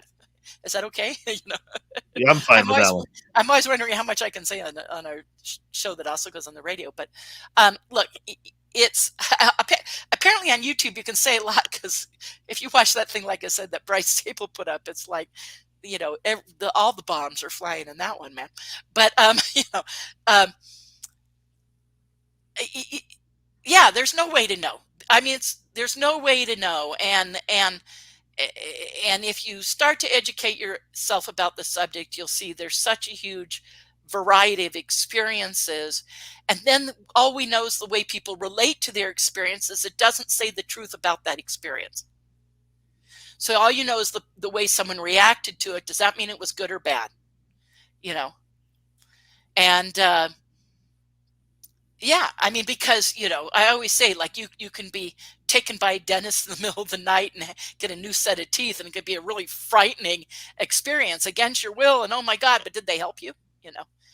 And what the hybrid thing is, the human race is dying out and we need their DNA to survive. I'm not saying that's it, but I'm just throwing that as a what if, And so, but we don't know those answers. So for anyone to say, oh, I know the answer, it's all good, it's all bad, it's this percentage, that percentage, based on what data? Go back to the data, go back to the evidence. I know it's boring, but particularly now in this era of disclosure. And if ufology wants to survive and be respected in its research, it needs to go to the evidence and the data. But there is evidence and data for abductions. There's incredible physical evidence. Dave, I talked to you about starting up this group to protect the rights of contactees. And I've already talked to some key researchers, the head of the various abduction research organizations. And I had a dream team of people I went to. I wanted my first string of people on the dream team, and everybody said, absolutely yes, hell yes, count me in. I didn't have anyone say, no, I don't have time, I can't, I don't like what you're doing, blah, blah, blah. Not. If anything, they all then offered up a bunch and said, not only do I think we should do this, blah, blah, blah, blah, blah. And it involves 3 lawyers and the heads of the major abduction research organizations. And everybody said, count me in. But I also realized, and I'm starting to think more and more, like just even this last week, I'm thinking about this more and more.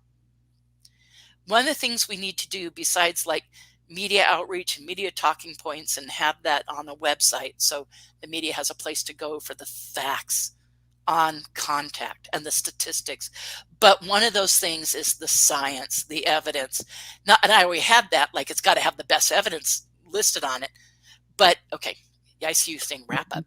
Yeah, Melinda, I'm going to get you to hold on right there. We got Melinda Leslie for another 30 minutes here on Spaced Out Radio. She is so filled with information. 2 hours is definitely not enough, but we're going to continue on with Melinda, your questions on Spaced Out Radio right after this.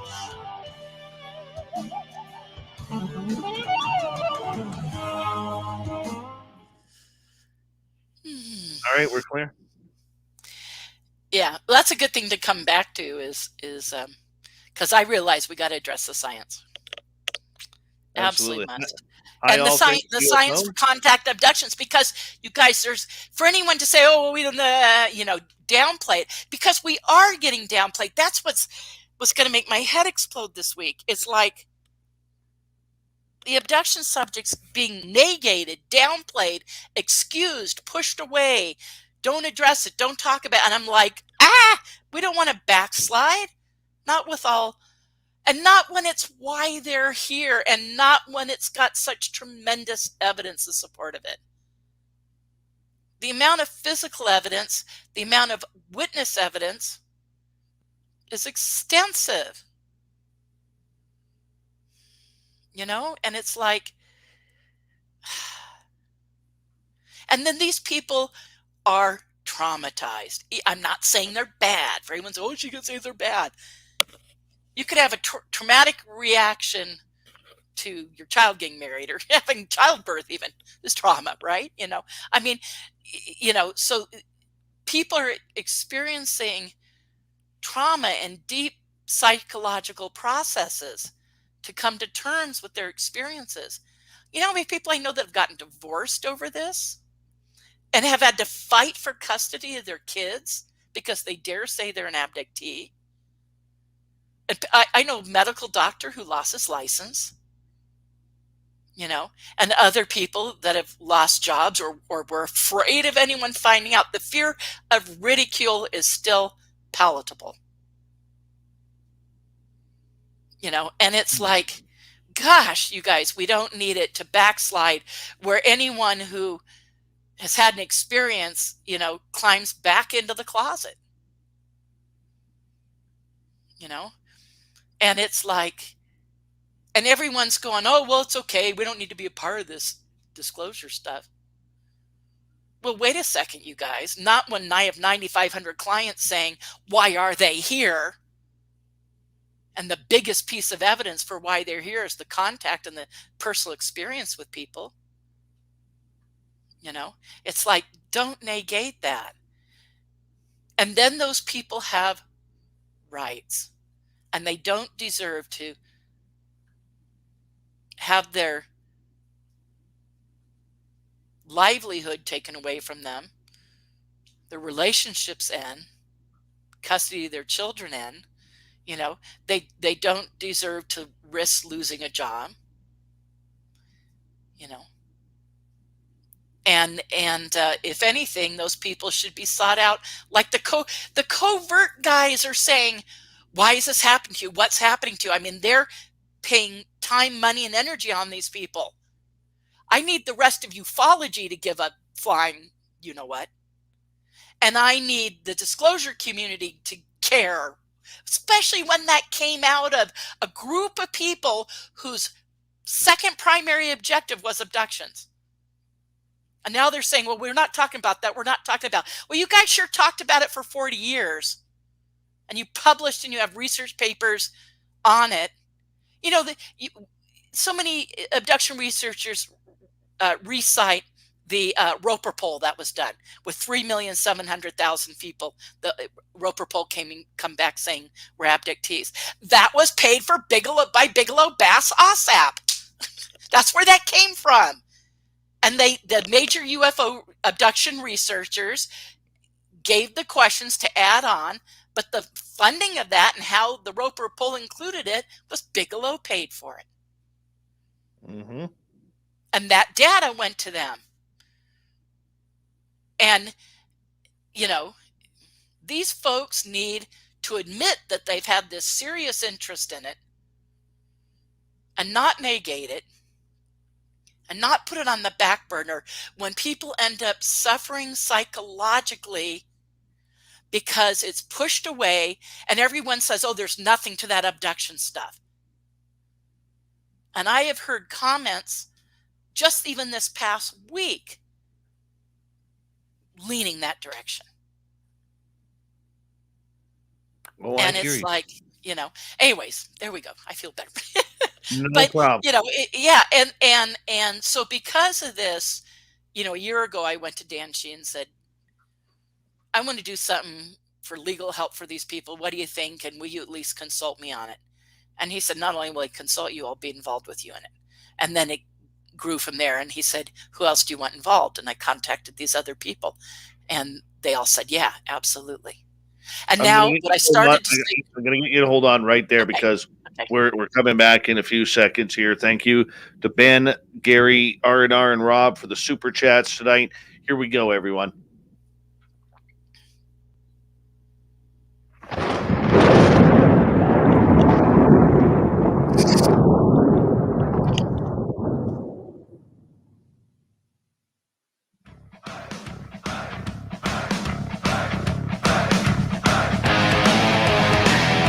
We passed the halfway point of Spaced Out Radio tonight. Good to have you with us. My name is Dave Scott. Very much appreciate earning your listening ears. Want to remind you that if you've missed portions of this show or others, check out our free archives by going to youtube.com/Spaced Out Radio. Do old Davey the favor, hit that subscribe button. Our website is spacedoutradio.com. We have a plethora of features for you. Rock out to Bumblefoot, read Sherpy Poo's Newswire, check out our swag as well. Follow us on Twitter at Spaced Out Radio, Instagram, Spaced Out Radio Show, and on TikTok at Spaced Out Radio. For the final time tonight, we have Melinda Leslie here, and she is answering your questions regarding UFOs, extraterrestrials, contact, disclosure. Melinda, we're going to start off with a question from Low Pro here. Have you ever experimented with infrared cameras or other types of filters? Well, first off, my tours were using the night vision goggles, which are, infrared. And so you see 50,000 times more stars you can see with your naked eye. And, and that allows us to see those things that are really high up. I admittedly am not doing a bunch of filming. I don't have the equipment to it. I'm too caught up with my clients. Anyone out there is my client, I'm sorry, but my clients as a whole are very needy and require my time and attention and certain storytelling and the information sharing and stuff. So I'm so caught up. Anyone who's done my tour goes, yeah, we get it. You wouldn't be able to film. But I encourage other people to come and do that. Now, having had said that, so we're not doing a lot with cameras. Okay, just there isn't the time, place, energy, wherewithal to do so. But in my working with Bob McGuire and what he has planned to do to set up some equipment here, I believe it will also have that capability. I have to ask him about that, but my understanding is it'll have a variety of ways of gathering stuff, and I think infrared is also one of them. Do you remember that about his equipment, Dave? Does it also involve infrared? He's all over the place with his equipment. Yeah. So I think it does. I think it does. So then we will. All right, let's get to Jonathan here. Will Jim Semivan step up now and replace Lou Elizondo when he steps away from the light? I heard Jim was originally the person to front things. Not sure why he did not. Jim hated attention, didn't want it, wasn't looking to be a public figure. He wanted to see this happen, played his role in creating it, and did not want to be a public person, but enough persistence. And I know that's from Dr. Davies. Thank you. And so, so he's stepped up now. I think I haven't really even talked to him about it all, but my guess is because of constant requests to do so and him realizing it didn't make any sense anymore not to. So he's being very selective and choosing and picking and choosing, as requests come into him. I'm going to state here, and what I get psychically is Lou's not completely stepping away. I get it. He caught a lot of flack and is. And if that kind of subsides, or if there's legal action regarding that, but regardless, I think I don't expect Lou to be fully stepping away. He might be a little more quiet for a while, but no, Lou's not stepping away. I don't get that at all. I think as hard as in this, From what Lou said on our show a week ago, he feels he can accomplish a lot more work in the background as of right now. And with that being said, he believes that Sean Cahill will be the one who takes over that public eye. But he also stated that within the next 6 months, we should expect some other people to come forward who we've never heard of before as both experiencers and in the know of what's happening in Washington, D.C. So other loos that are coming through. There you go. So, there you go. And step away for a while doesn't mean purposefully, or permanently out of the public eye. It could just be a strategic move based upon having the time and energy to do what he needs to do, and encouraging others to come forward, like you just said. So I'd say take that to the bank. That sounds right. I agree with you. Yeah. I agree with you on that. River Dogma is wondering, what is the map behind you? Oh, it's a big map of Sedona. Let me see if I can do this. Do, do, do, do, do. I feel like I need music for this. Do, do, do, do, do. It's always the opposite of what I think. Okay, there we go. It's a big map of Sedona. There's the key on it. It's in disarray because my office got flooded and everything got moved out, and they had to redo the walls from 3 feet down because of damage and a new floor and all this stuff. And I'm just now kind of getting moved back in. And so that map is a map of Sedona with a bunch of pins and stuff in it, marking the major vortex locations, the major sighting locations, etc., etc. And it was a labor of love many, many years ago. It's in damage now, but I'm going to have a friend who's a carpenter make a frame for it and redo the pictures. But it marks all the major sighting event locations, the vortex locations, where other major paranormal events have happened. Let me see what my key here says.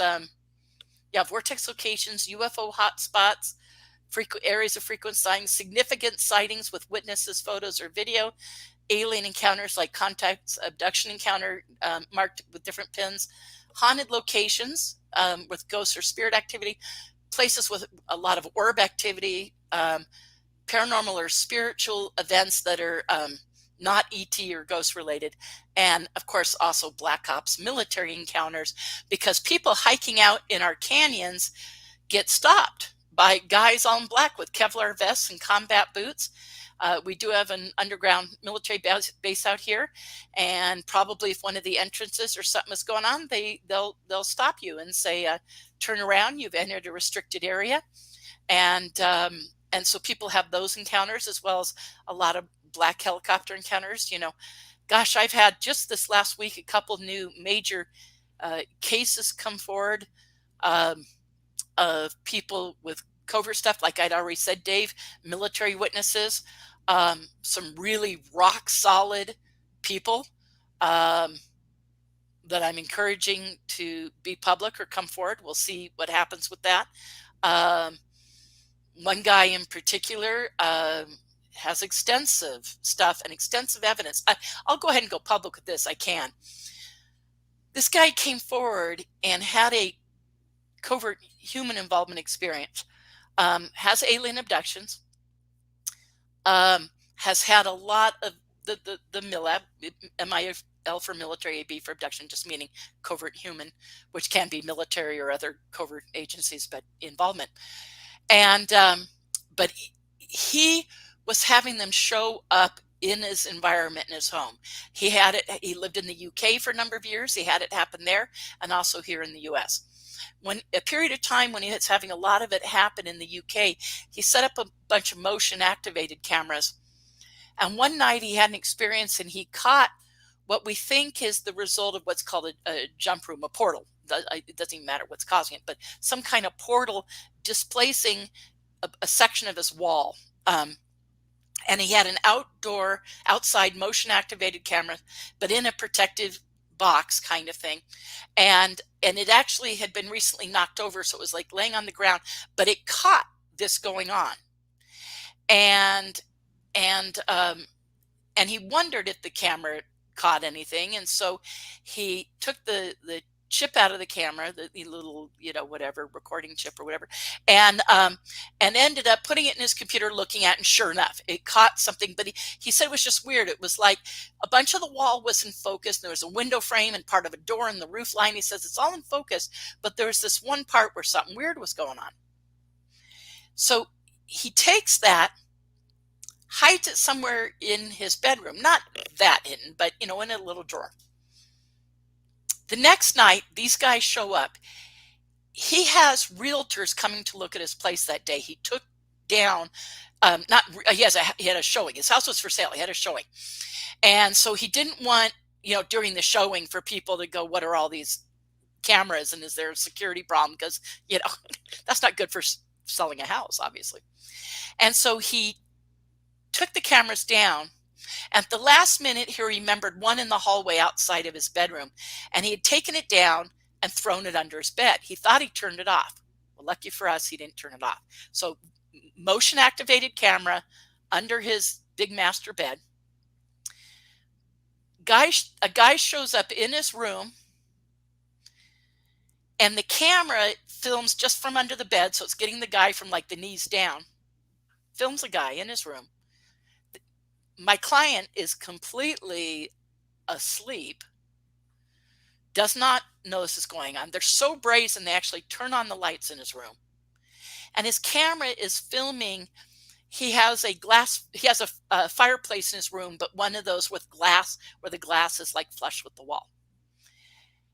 You see the reflection of this guy in the glass go up to this little box, take the chip out. He's searching through a couple of these little drawers, goes through these little drawers, takes it out, puts it in his pocket. And this is seen in the reflection because the camera from under the bed is filming the glass of the front of the fireplace on the wall. But then you see in real time from the knees down, the guy moving around. And he went to the police with it. And the police said, was there any damage to your front door? Blah, blah, blah. And of course, he had to say no. And because there was no damage and break-in. And yet this is clear as day. So the police said, look, someone's in your environment, but it would have to happen again, and we'd have to catch them in the act. And all we can do is have your home under surveillance for a couple of days, which they did. He says they did. They would come around at night and patrol the street and stuff. But he said they didn't come back. But I mean, I have this case of this guy filming with this camera from under his bed, and it's solid evidence of a guy in his room taking out that chip from that camera. So my guess is he filmed some kind of technology being used the night before, and that they knew that. And he at first said, I hadn't told anyone. And then he remembered he has grown kids and he has his sister. And he said, I talked to my daughter, my grown daughter is there twice, and I think to my sister, and he said, it's very possible I told one of them. And he also had evidence that his phones were being monitored. So if his phones were being monitored, I said, well, if you talk to your sister or your daughter about that chip and removing out the camera and seeing what was on it, and that you put it in your bed, then they knew to go look in those drawers next to your bed. So I said, that's not a big mystery. But he caught them coming back just for the chip. And that tells me that chip probably had evidence of some technology on it, or the effects from that technology, because they specifically couldn't have that out there. They came for that chip piece, but he caught them on camera. I have another guy who had not a motion activated, but a voice activated tape recorder, and caught the guys. And I told this new case about this, and I played this other guy's stuff for him and blew his mind, because I've had this thing for years where this guy kept recording these guys coming into his environment, and you can hear these guys talking to them. And that client of mine says, he's saying to them, leave me the bleep alone, leave my computer, because they're messing with his computer, leave my computer alone. And you can tell he's drugged and half out of it. And the military guy, well, I don't know if he's military, but the covert guy in there actually turns to him and says, hey, this is a lot of work. And actually says that to him. And other things. And it's two guys talking in the environment while they're going through his stuff. And yet this case study of mine is like, it sounds like he's drugged out of it. And it's the remark, and he has multiples of these. He recorded these guys multiple times. And so this new case, when I said, hey, here's some guys in somebody else's environment that someone else got with voice activation. And then this guy looks at that and he was so validated. I mean, like, oh my God, somebody else has had this happen. I said, yeah, these are the only two people that recorded the guys in their environment. But at least they did that. Motion activated camera, and the other's a voice activated tape recorder. But anyway, so it's just remarkable evidence. Next time I do a presentation, I'm going to play one of the guy's voice activated pieces, one of the clearest ones, because some of them I played for people. There's other background noise and stuff, but there's one that's very, very clear.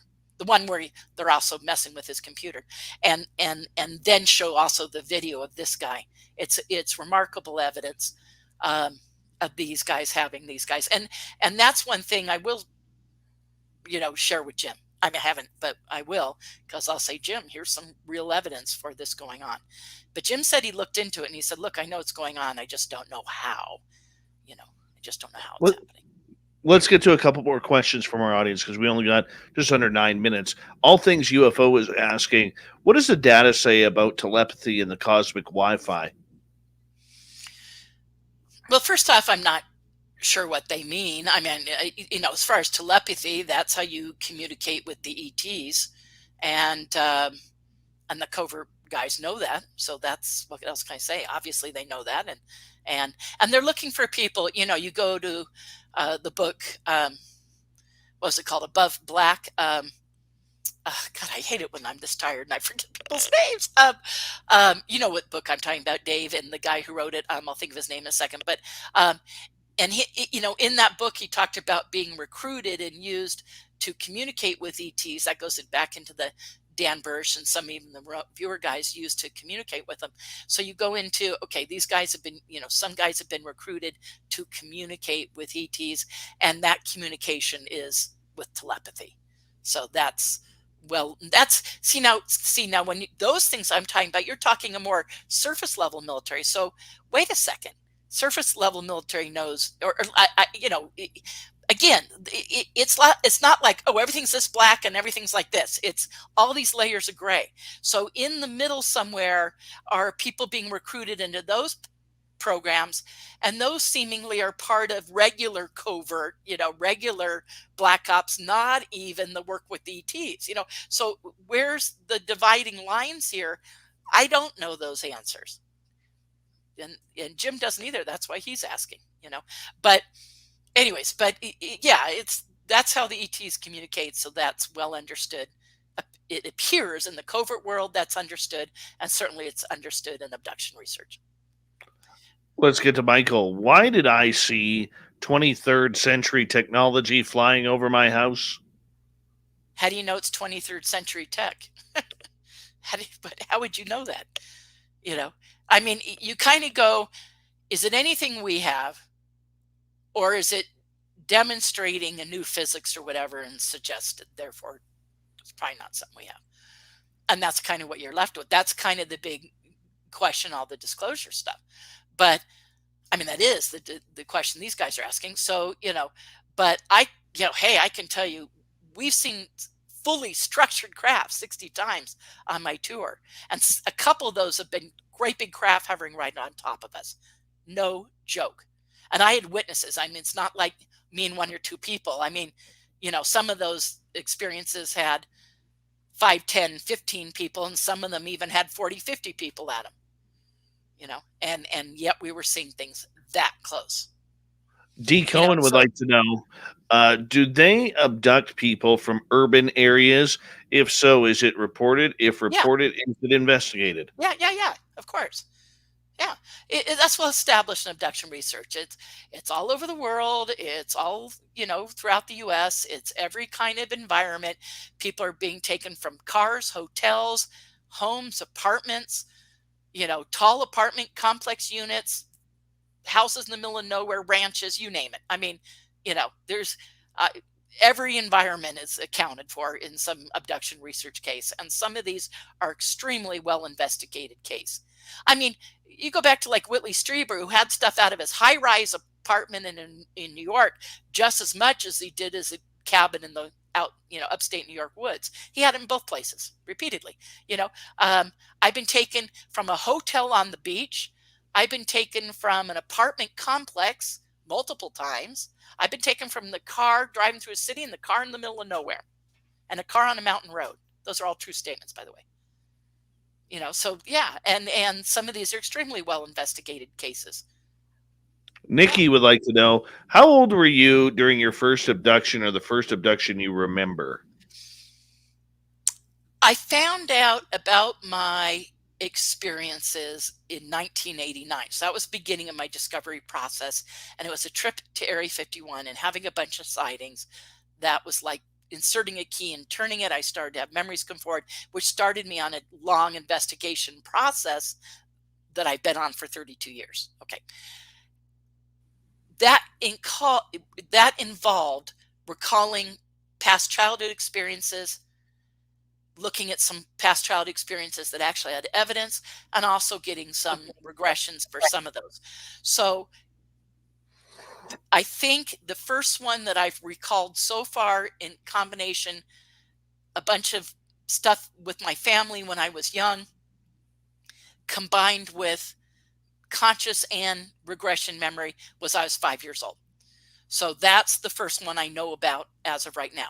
Is there evidence or any information to suggest maybe it happened younger? Yeah, but there's specifically a 5-year-old event, so I can say for sure that. So first one, 5 years old, and my last one was 4 years ago. There you go. Last one I'm aware of 4 years ago, and the first one I'm aware of 5 years old. We only have about 2.5 minutes left with you tonight, Melinda, and we could go another 6 hours and not even scratch the surface. But for the people out there listening, how do they stay vigilant, in your opinion, about keeping pressure on the politicians fighting for disclosure? Vote accordingly, duh. Call them, write them. Sure. There were some good programs done by various people in the past to write, your elected officials. I still think that's good. They do look at those. Those are read, and if they get a bunch of them, it flags them. I mean, that's one of the reasons you have Tim. I think it's probably, I think it's probably on us on his part, as far as at least I'd like to think that Tim Bruchette is saying that people care. My constituencies care. They're asking me about this, so he's probably getting the phone calls, the emails, the whatever, the letters. So that's what you do. You keep up on it. You keep up on all that. And you let them know that you're following it and you're concerned, and you show up at events where they're speaking and ask them questions. Make them answer stuff. If any media is listening, you get a chance to talk to them. Go to DC, hang out on the steps, and catch them like other people have done. I mean, ask all of them. Write them, email them. Protest. Approach them. Get in their face about it. Don't be rude. Yeah, you got to. You got to be professional. You got to be courteous and professional. You're gonna do a better job and be more effective that way. And with 1 minute, and with 1 minute to go, tell us where everyone can find your UFO tours. UFO Sighting Tours, I do them through the Center for the New Age here in Sedona, so you can contact the Center for the New Age, or you can go to, UFO Sighting Tours with an S on the end, UFOsightingtours.com. And so there you go. And the Center for New Age or UFOsightingtours.com. And that's how you can find me, reach me. And I'm on Facebook. I'm very active on Facebook and Twitter, and can be found that way. Mm-hmm. Love it. Patience, I get overwhelmed with requests on messengers and emails. Don't email me. Don't email me. That's the worst way. So Facebook is a good way. Twitter is a good way. Private message me. DM me on Twitter, etc. That's a good way to reach me. And people say it's hard to reach you, but try a couple times and I respond. Melinda Leslie, everyone, on Spaced Out Radio. Melinda, much love from you. Absolutely love you, my dear. Thank you for having me on. Coming up next. Thank you for everybody for letting me stand on my soapbox and rant tonight. But I was worked up but it keeps me active, keeps me. Absolutely. We'll be right back on Spaced Out Radio.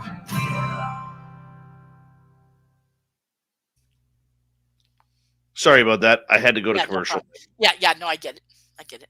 Sometimes I forget you're running a radio show and I there's know. parameters. And I know that. I know there is. I just whatever.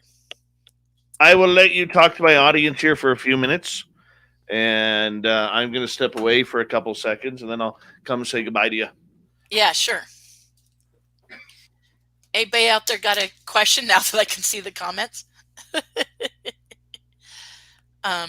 What I meant to say, and I can say to you guys anyways, is I meant to come back from one of the groups and said, I wanted the breaks, and say that I want that group, which has a working title, the CRC, Contact Rights Coalition. And a lot of people involved liked that name, so that may be the name, we'll see. But the Contact Rights Coalition, to also have it be about the science for abductions and see if we can get some of the scientists and people involved. And so I kind of think, let's do that too. We're not an abduction research organization. We're not replacing any of the major organizations, which is why I have the heads of all those as part of this. The heads of those organizations are representing those organizations. And this is just like, look, if we need to address anything legally or be proactive about people's rights and freedoms, that we can be proactive about that. And it's supposed to reactive. Well, let's not wait till something happens and how do we address it. Let's have some guidelines for how do we want to address these things should they come up. And hopefully we're never needed, hopefully it'll never be needed. But already the media is asking questions. And so I think if the community has some guidelines that we all kind of agree to for how to address this subject with the media, and get those who are already getting the media attention when asked this to consider some of these things, like the top 10 pieces of evidence, the top 10 statistical pieces of data, the facts, the science behind it, the history of it, and kind of get everyone on the same page. So we have kind of a united front for how does the contact community respond in this disclosure process, and how can we be proactive to make sure contact is included in the discussion. You guys, it's why the ETs are here. It's just, like I said, sometimes I just want to set my head on fire and go running down the street. I'm just like, oh my God. Okay, I said I'd look at questions I've been yammering on, so now I'm going to look. Oh, no. Someone says the MIB is knocking shit over. No, in my office, I did that. I something fell off my table and landed on the floor and hit something else, but nothing broke. It looks like it just fell over. But something on my computer table is, my office was flooded and I'm moving back in and I have a bunch of stuff piled on the table. And so every time I move it, anyways, something fell off. Okay. Any incidents with giants? No, not a giants or petro. No, not that I'm aware of. Oh, by the way, you guys, there is a fun new documentary out about Bradshaw Ranch, which is, move over Skinwalker. We have Bradshaw Ranch here in Sedona. So when you have like Starlight Ranch and Rainbow Ranch and Skinwalker, and we have Bradshaw here, and it's known for a lot of paranormal activity and UFO activity and Bigfoot activity. And a friend of mine who goes by the nickname Hoodoo Tall, Dave's talked about him. Dave's had him on. So he's a friend of Dave's and mine, and he did a great, if you guys haven't watched it already, it's very long, it's 3 hours, but it's extremely entertaining. And I they had me in it just for fun. It turned out really good. Oh, Dave, I'm talking about Hoodoo Tall. So it's HOODOTALL, and it's all about Bradshaw Ranch. And they did a great job. I'm honored to be in it. I didn't know it was going to turn out that good, and I'm so happy. It's very good. Hi, Amy Vegas. Oh, Melinda, I have to say goodnight to you because I got to get ready here. Come back here in about a minute. But thank you so much, my dear. It's always a pleasure. Are Thank you going to you. be in Denver for the MUFON symposium? Probably. I I think this is going to be the year I'm involved in a lot of conferences. I think as of right now, my plan is I haven't bought tickets for any of them yet, but I need to. My plan is to go to the SCU conference, which is the first week of June, and Yes. then right, a month later, go to the MUFON 75th. I'm not MUFON. I'm sorry, Roswell 75th, Roswell, New Mexico 75th Yeah. anniversary. And then, oh, hang on, my computer's doing something weird. Stop. Well, we'll Okay. talk And soon then, about it. okay, and then so also go to SCU, MUFON, Roswell, then MUFON, and then in September, International Congress, if it happens in person in Phoenix.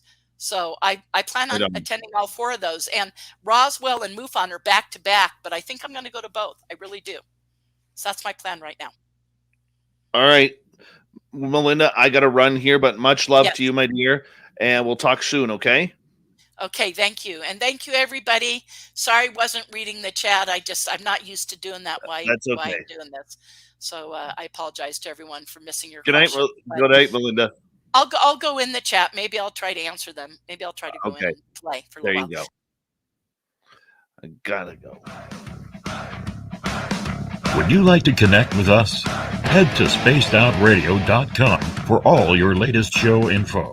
Now, back to Dave Scott and SOR. Third and final hour of Spaced Out Radio is underway. My name is Dave Scott. Thank you so much for taking the time to join us. We really do appreciate earning your listening ears wherever you are on this beautiful planet we call Earth. We want to say hello to everyone listening in on our terrestrial affiliates around North America and digitally on TalkStream Live, Odyssey Radio, and KPNL. All of our archives are free. Join us at youtube.com/Spaced Out Radio. Just do old Davey the favor. Hit that subscribe button. The Desert Clam has set the password for tonight in the SOR Space Travelers Club. Uberty. Uberty is your password.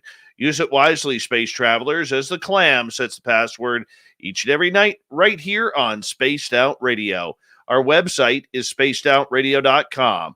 We have a plethora of features for you, including rocking out to Bumblefoot, reading Sherpy Poo's Newswire. Check out our swag as well. Follow us on Twitter at Spaced Out Radio, Instagram at Spaced Out Radio Show, and on TikTok at Spaced Out Radio. It's going to be a short but sweet one tonight as we head into the swamp. Our resident swamp dweller is here for another spooky story. Hi, Spaced Out Radio listeners. This is Swamp Dweller. It's time for your nightly dose of spookiness on the show. If you have an interesting encounter or a spooky story that you would like to share, be sure to submit them in at swampdweller.net. You can also find our YouTube channel at youtube.com/swampdwellerreads. Now, let's chill out, relax, and together, let's enter the swamp.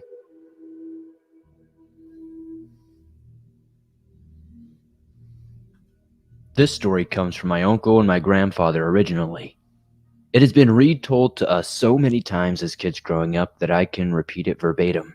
So please, understand that they are not the type of people to lie or make up a fictional story to tell.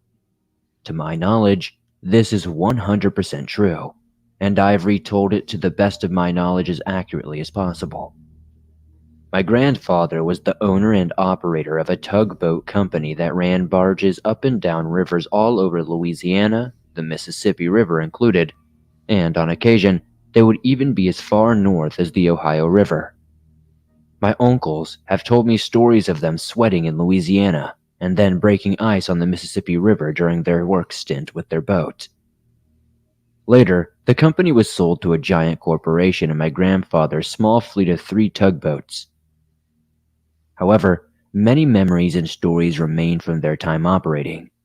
These stories are still being carried down from my mother and her siblings, who all worked as a part of the company at some point in their life. For context, sometime around 1975 in Louisiana, my uncle, who was about 20 at the time, and my grandfather had boarded one of their boats one day to get in some extra work.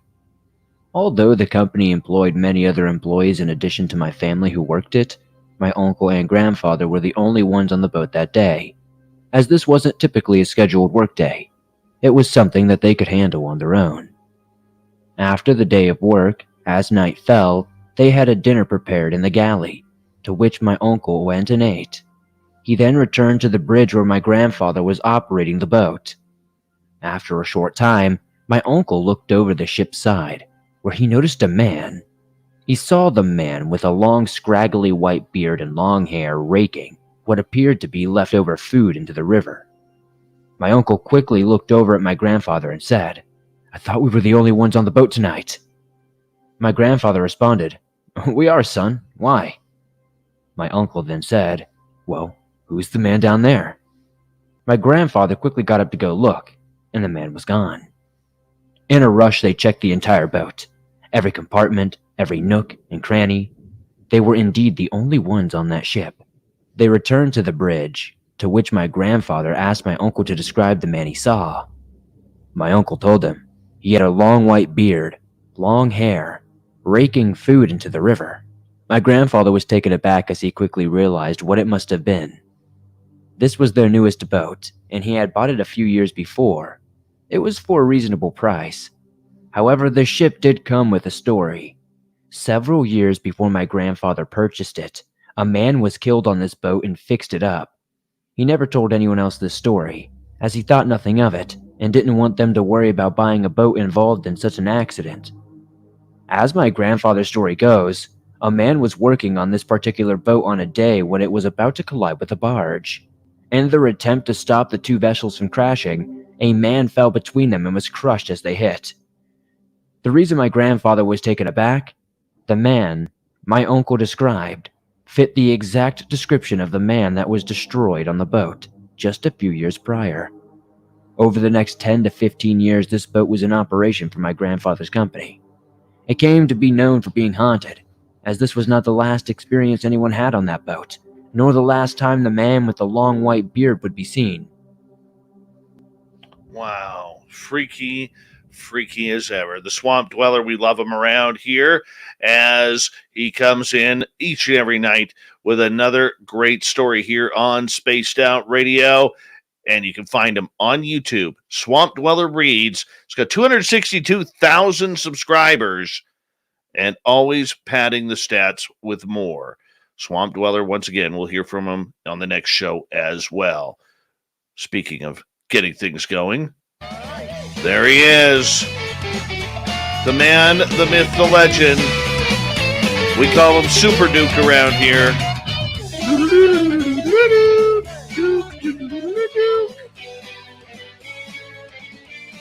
All right, Super Duke from World Bigfoot Radio on YouTube is here for another cryptid story. How you doing there, Super Duke?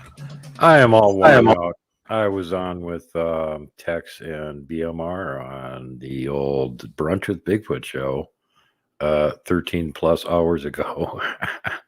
And I was on there for 2 hours, and then I was busy running around doing things all day long. And now I'm back to regale you with more tales of creepy and terrifying true things that are happening. And update on the Kreider expedition. Robert Kreider just posted on his channel about an hour ago that they're back. Apparently everybody is intact, and I haven't had time to look into it to find out what's going on beyond that. So if you guys want to, check out his channel. Since the last time I was on, one of my friends who works as a FedEx driver had an interesting experience where it was mid-afternoon. He was driving along out in the country going from point A to point B to drop off a package, and there was a one-lane dirt road that diverged off the main road that he was on. And as he was going past, he glanced over and looked at it, and down the dirt road in the wood line, going from one wood line to another across the little dirt road, was a 7-foot dog man. And he saw it plain as day. And he said it was in a position where its arms were like a praying mantis. And since he was just going by at the right moment, of course, the movement and the noise attracted its attention, even though it was quite a ways away, and it just turned and looked. And then it kept walking, went into the other wood line. So that kind of freaked him out a whole lot. And this is somebody who is used to experiences with cryptids and stuff. And he's like, I've never seen a dog man before. That was so freaky. This is over in the Carolinas. And let's see what else. Any other news updates I can think of? Not right off the top of my head. Shall we talk about more weird stuff in the Solomon Islands? That one place you're never going to go on vacation, Dave? Oh yes, yeah. The giants and the sharks and the monsters and Don't forget about the bone-crushing crocodiles. You can't forget about those. They're on land too. That's the problem with those things. There's just no escape. Once again, going back to Solomon Island Mysteries by Marius Boerian, who lives there and is a chronicler of this stuff. And the locals sort of take it as like, well, doesn't this happen everywhere? And he's like, no. I'm from Australia originally. None of this stuff is happening there. You guys don't realize that, huh? Okay, maybe I should chronicle some of this. And he gets really in detail on his thoughts on some of this stuff and what's going on with the giants there and how it relates to other cryptids and primates and Sasquatch. And he says it's impossible for apes or monkeys to breed with Homo sapiens. So where do I think the giant Sasquatch, Yowie, Yetis, and Nephilim, etc., come from? As this answer is lengthy and complex and almost beyond imagination, it's left to latter chapters of this book where he brings up more parts of it. But for the time being, the Solomon Islanders believe that the giants were there before they were.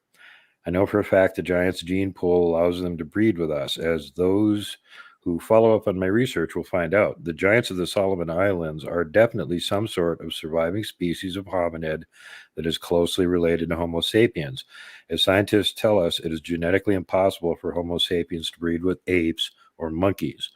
Still living today on Guadalcanal, the goodness knows where else are Homo sapien crossbred descendants of the giants.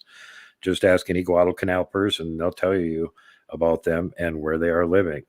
Here are some examples I know of. Apart from the two huge half-cased giant women that can be found living in northeast Guadalcanal, there are the half-cased and quarter-cased huge men who have eighth-cased children to Guadalcanal women who are still living today in Tangarari on the weather coast in southwest Guadalcanal. Anyone can go and see these huge interspecies bred people. Even though Silver was another one, died in the early 1990s, Genny, his son, and his children, some of whom have bred themselves, are still alive. The huge quarter-case giant Genny is renowned by the people of this area for being able to selfishly eat a whole pig by himself, bones and all. And crocodiles, too. A few funny stories about this extraordinary man are found in later parts of the book. DNA samples for analyzing research from the Solomon Island giants and from the crossbred human descendants would be an invaluable tool for many future developments in genetic research. They might even aid the search for life-saving medical remedies and help determine our and their origins. Further and of interest, in 2002, a scientific doctor of the University of Papua New Guinea mapped the DNA of the Melanesian people and found slight differences from that of other Homo sapiens, like Europeans, which he found bewildering. I would like to speculate, says the author, that I might have an answer to his bewilderment. It is quite possible that over thousands of years, Papua New Guineans, Solomon Islanders, and Vanuatu people have had their DNA slightly altered by interbreeding with the giant races of the islands. Why are the giant Sasquatch, Yowie, and Yeti around the world so secretive and universally shy? As those that follow on the research in this book find out, it's not exactly the same case in the Solomon Islands, but it has something to do with the complex answer as to where they came from. This, too, is answered also in this book. With Homo sapiens and other hominoids, the Solomon giants are both carnivorous and herbivorous, as most Guadalcanal and other Solomon Islanders would bear testament. These mystery hominoid people have, until recent history, considered the coastal human beings of Guadalcanal and the Solomon Islands to be a reliable source of food, somewhat similar to another meat to be eaten if required. Over the millennia, many thousands of Guadalcanal and Solomon Islander people have lost their lives by being cannibalized by these giants. Hence the reason for them being a major part of the Solomon Islands' overall history and grassroots cultures. He says, during my limited research about the existence of the Solomon giants, I found that they had actually once considered the Solomon Islander people like, quote, pigs to be eaten, unquote. This primitive type of thinking tragically led to coastal children being penned up in cages and raised to be eaten when they were bigger. There are numerous handed down folklore traditional stories in which the giants would once storm villages, grabbing people, ripping limbs off, and eating them right there and then. Well, well, of course, people were also running in absolute terror. Also, there are many stories about what the Solomon Islander people call the quote killer giants, unquote, who would persistently return to their villages to make a meal out of them. Sometimes during these village attacks, there were groups of these killer giants, and there's one of these stories recorded in the book. It's his belief that one of the major reasons why the Solomon Islands population is far smaller than it should be is because, with over 5,000 years of giants of the islands considering people to be food to be eaten, these people never had the opportunity to breed very far. Even if it was only 50 people a year who were cannibalized by the giants, at just over 5,000 years, that's 250,000 people who never bred. Unfortunately, the statistics of the giants' cannibalism seems to be far worse than that, and those who succeed in following up on his research will find out. So there's a good reason to not go vacation there, Dave. And now there are other cryptids there too, and he mentions in Makura, which is east of Guadalcanal, there's a small, super strong dwarf-like midget giants, which he said he forgot to mention could be found in Guadalcanal also. There's another type of undiscovered hominid race that can be found living in the Solomon Islands. He says, I only have knowledge of these existing on 2 different islands, but no doubt they're on many other Solomon Islands, and reportedly they are on Vanuatu also. And while I'm on the subject, these undiscovered hairy, super strong, 4-foot midgets. Recently, scientists reported having dug up an undiscovered hominid midget skeleton in a cave on one of the islands in southern Indonesia. And this book's a little bit older now, so of course he's referencing Homo floresiensis, the Hobbit, and now since then they've also got Homo luzon. And he says, of course, the scientists named this small hominid the Hobbit. Maybe if any of these scientists ever get to find out about his book and believe that he's not lying, they might go to Guadalcanal or Makura where they can find the live versions of these things. And if they have difficulty describing to the indigenous people of the islands what they're looking for, they should just say to the locals that they're looking for the Choa Choa, or the other pronunciation, the Chocho. In 91 and 96, there were front page pictures of one of these reddish-haired, super strong, 4-foot tall Choa Choa in the Solomon Star newspaper. In the 96 front page article and picture, he wandered out of the jungle into a village near Gold Ridge, and so they put a pair of shorts on him and took him to Juanara to show him off. The front page picture with the Choa Choa being led by the hand down the main street of town with hundreds of indigenous people following. The Guadalcanal and Makura Islanders know the Choa Choa, and which is, of course, in his suspicion, the hobbits, as being a species of giants, but at the opposite end of the scale spectrum.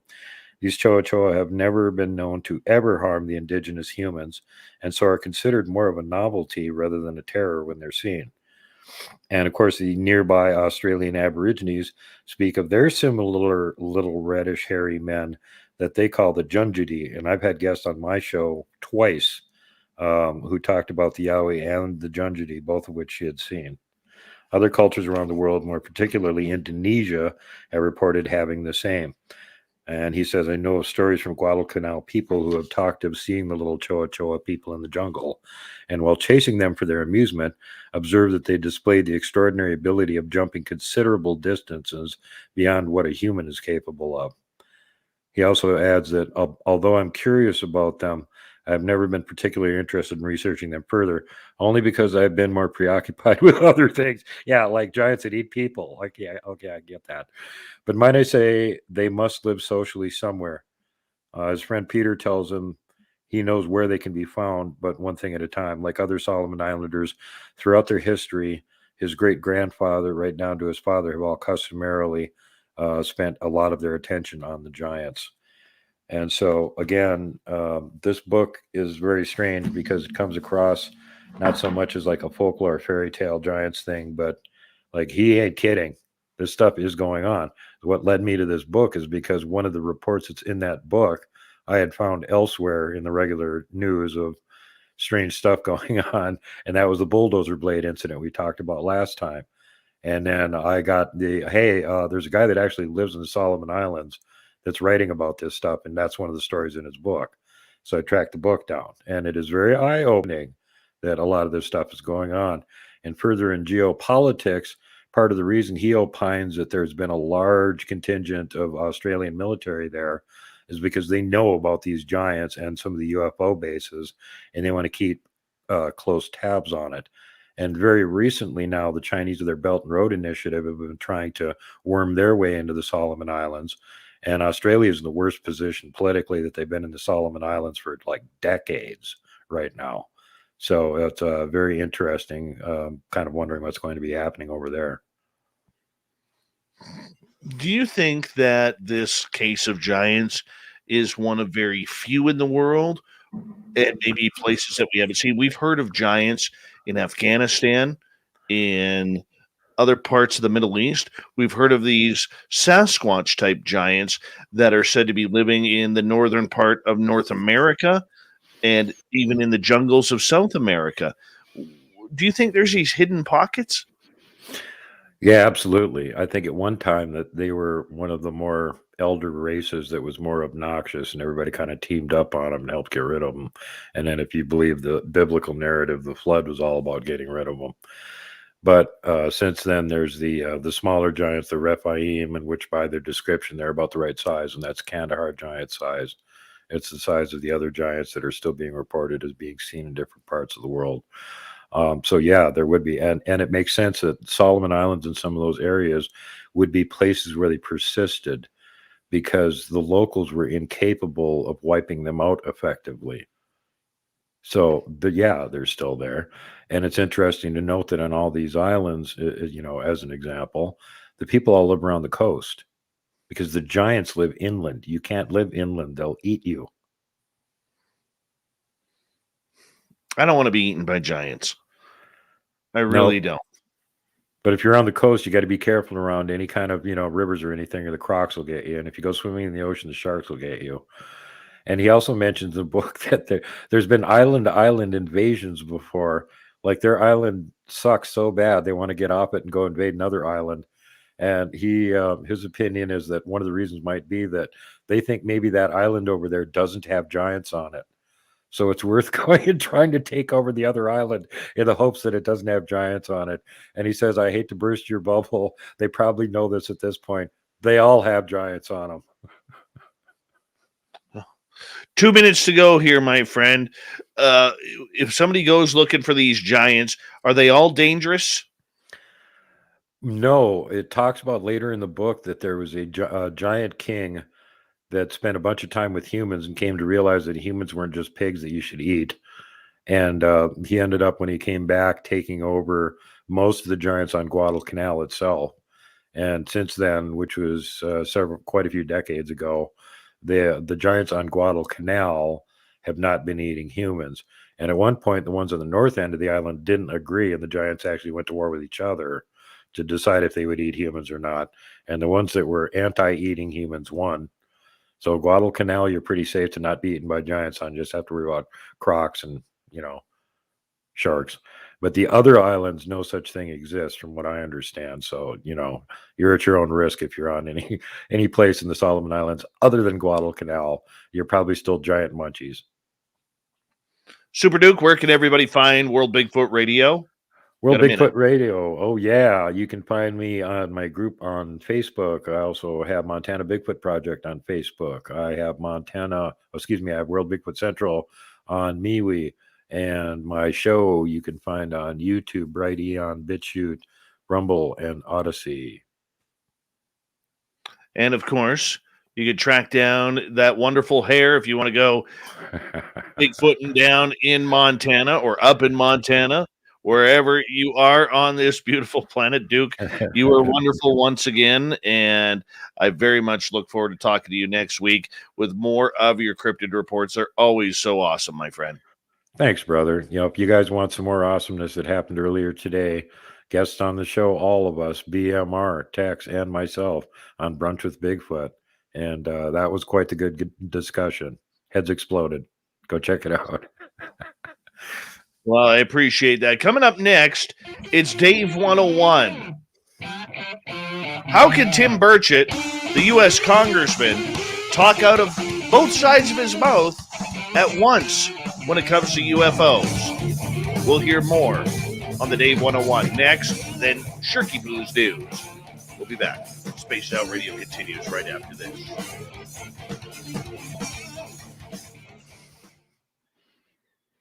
That was a good show there, Super Duke. God, I'm stoked now. This is going to be one of those Dave 101s of epic proportion. Truly epic proportion. I can tell. It's going to be like the last time Dave was on my show and the expletives were deleted. There were a couple of them. I had to delete a couple I did too, Dave. So it wasn't just. Oh, you. shit. Yeah. We both got a little bit steamed up on that one, I think. Thanks, BFRO. Yeah. Oh, God.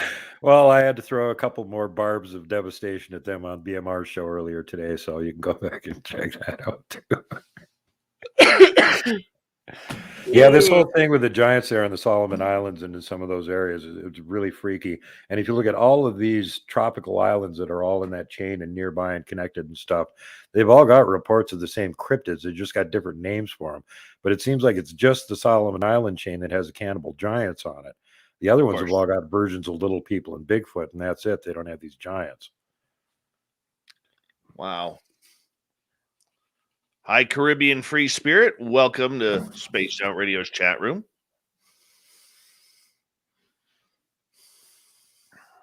It's an epic. Yep, there goes the goddamn pizza that I was eating earlier.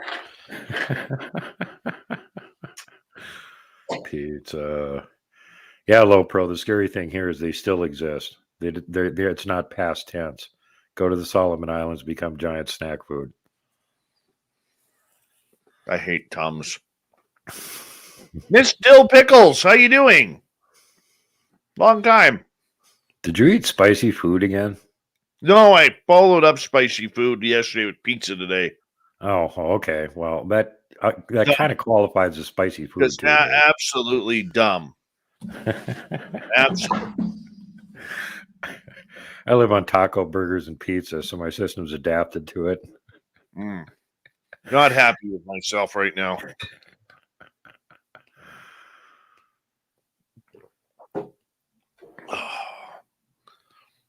Well, at least I've had my 8 glasses of water today. 8 glasses of water. Well, thank God. The Surgeon General is happy with you now. Mm-hmm. Oh, lordy, lordy. What I did was I up here, like all of these jars I use, they're old spaghetti jars, like spaghetti sauce jars. All right, on. Peel off the labels, and they're great drinking glasses. Plus, you can put a top on them when you're drinking outside and you don't want a hornet getting in your glass. Yeah, it happens, right? You know, hummingbirds, hornets, whatever. If you're drinking mead or beer or something, those little bastards will try and get in your beer or your mead or something. And then you try and accidentally drink them and they sting you. So it doesn't take that happening very many times. You go, I want a lid on my beer mug. Yeah. I hate small glasses. I hate small glasses. Drives me nuts. And you notice, like, glasses seem to be, if you go look in the stores these days, glasses seem to be getting smaller and smaller. I've noticed that. Yeah, for a while I thought I was still getting bigger, but no, the glasses are actually smaller. I'm going to be 49 years old this year. I don't need a fucking sippy cup, you know? The Great Awakening. How are you? Welcome to SOR chat. Yeah, I don't need a sippy cup, man.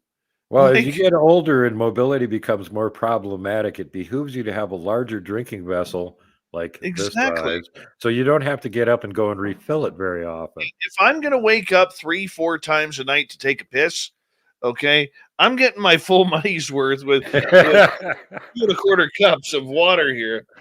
Damn straight. Can't explain that to the kids. They don't listen to you. That's right. Get off my toilet! That dang kid hogging the toilet. All right. Hi, Stunning Pam Smith. How are you? Uh-huh. Damn it. Now I'm fired up over the sippy cup thing. That's your fault. It's completely your fault. Well, it just add the rage to the fuel to the fire for your upcoming Dave 101. Are you sticking around or are you heading out? I actually got program that I got to finish editing, but I think you can handle it. You want me to hang All right. around? I could hang around if you have Oh, if you yeah, need me hang to. around. I don't care. It's up to you. Go edit. I don't care. Surf Chair, one of our favorite veterans here. Thank you so much for that super chat, my man. We also gotta say thank you to Ben, Gary, R&R, Rob, and Marty as well. Very much appreciated. Yeah, Duke, up to you, man. Because we got like 20 seconds to decide. Yeah, I'll I say, think I think I'm gonna go. It's like I said, I did another show 13 hours ago. I'm kind of tired all of right, this place. go get some sleep. Thanks, brother. I love you, man. Looking forward to Take being care. on again. Bye-bye. Love Super Duke. Here we go.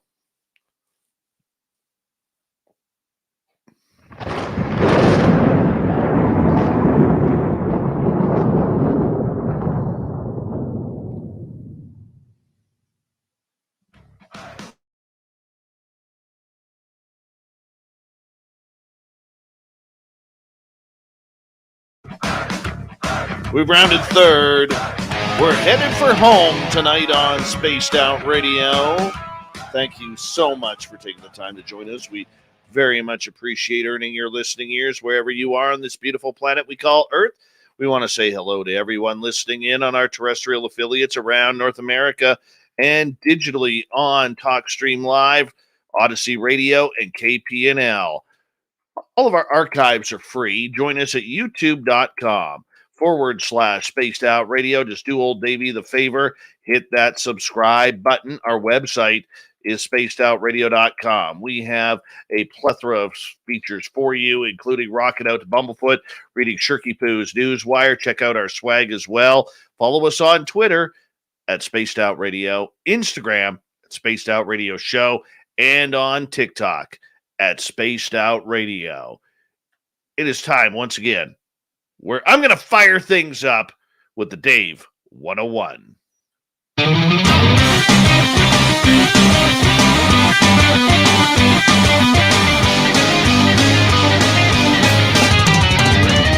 It's time for Dave 101.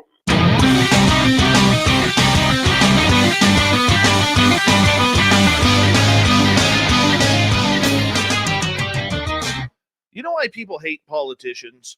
Is they are continually talking out of both sides of their mouths. And when we want to get something done, we know that these elected officials who are supposed to have the backs of the people really only have the backs for themselves. This is why they can say they're angry on one hand, but on the other hand, not say anything about it. And this has now infected the UFO world. And I'm telling you, I'm not happy about it. I understand, but I'm not happy about it. Here's what's going on if you're not paying attention. All right. Representative Tim Burchett of Tennessee, who's a Republican, by the way, says he's not taking it anymore from the Pentagon and military officials about what they continue to hide about UFOs.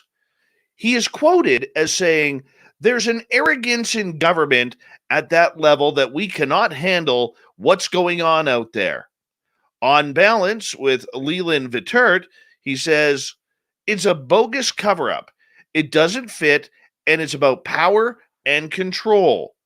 He goes on to say, "I don't trust the Department of Defense to get this right. Since leadership, there has always been part of a cover-up." Now, Burchett is a member of the House Transportation Aviation Subcommittee and represents a district where there have been numerous reports of UFO sightings. He goes on to say, "It is clear from public evidence that we don't have full control of our airspace. That's a national security issue, and it's also unacceptable." He goes, "We need to take the shackles off the entire program. We need to put pressure on the government, on the Pentagon, on funding and everything else, and say enough is enough.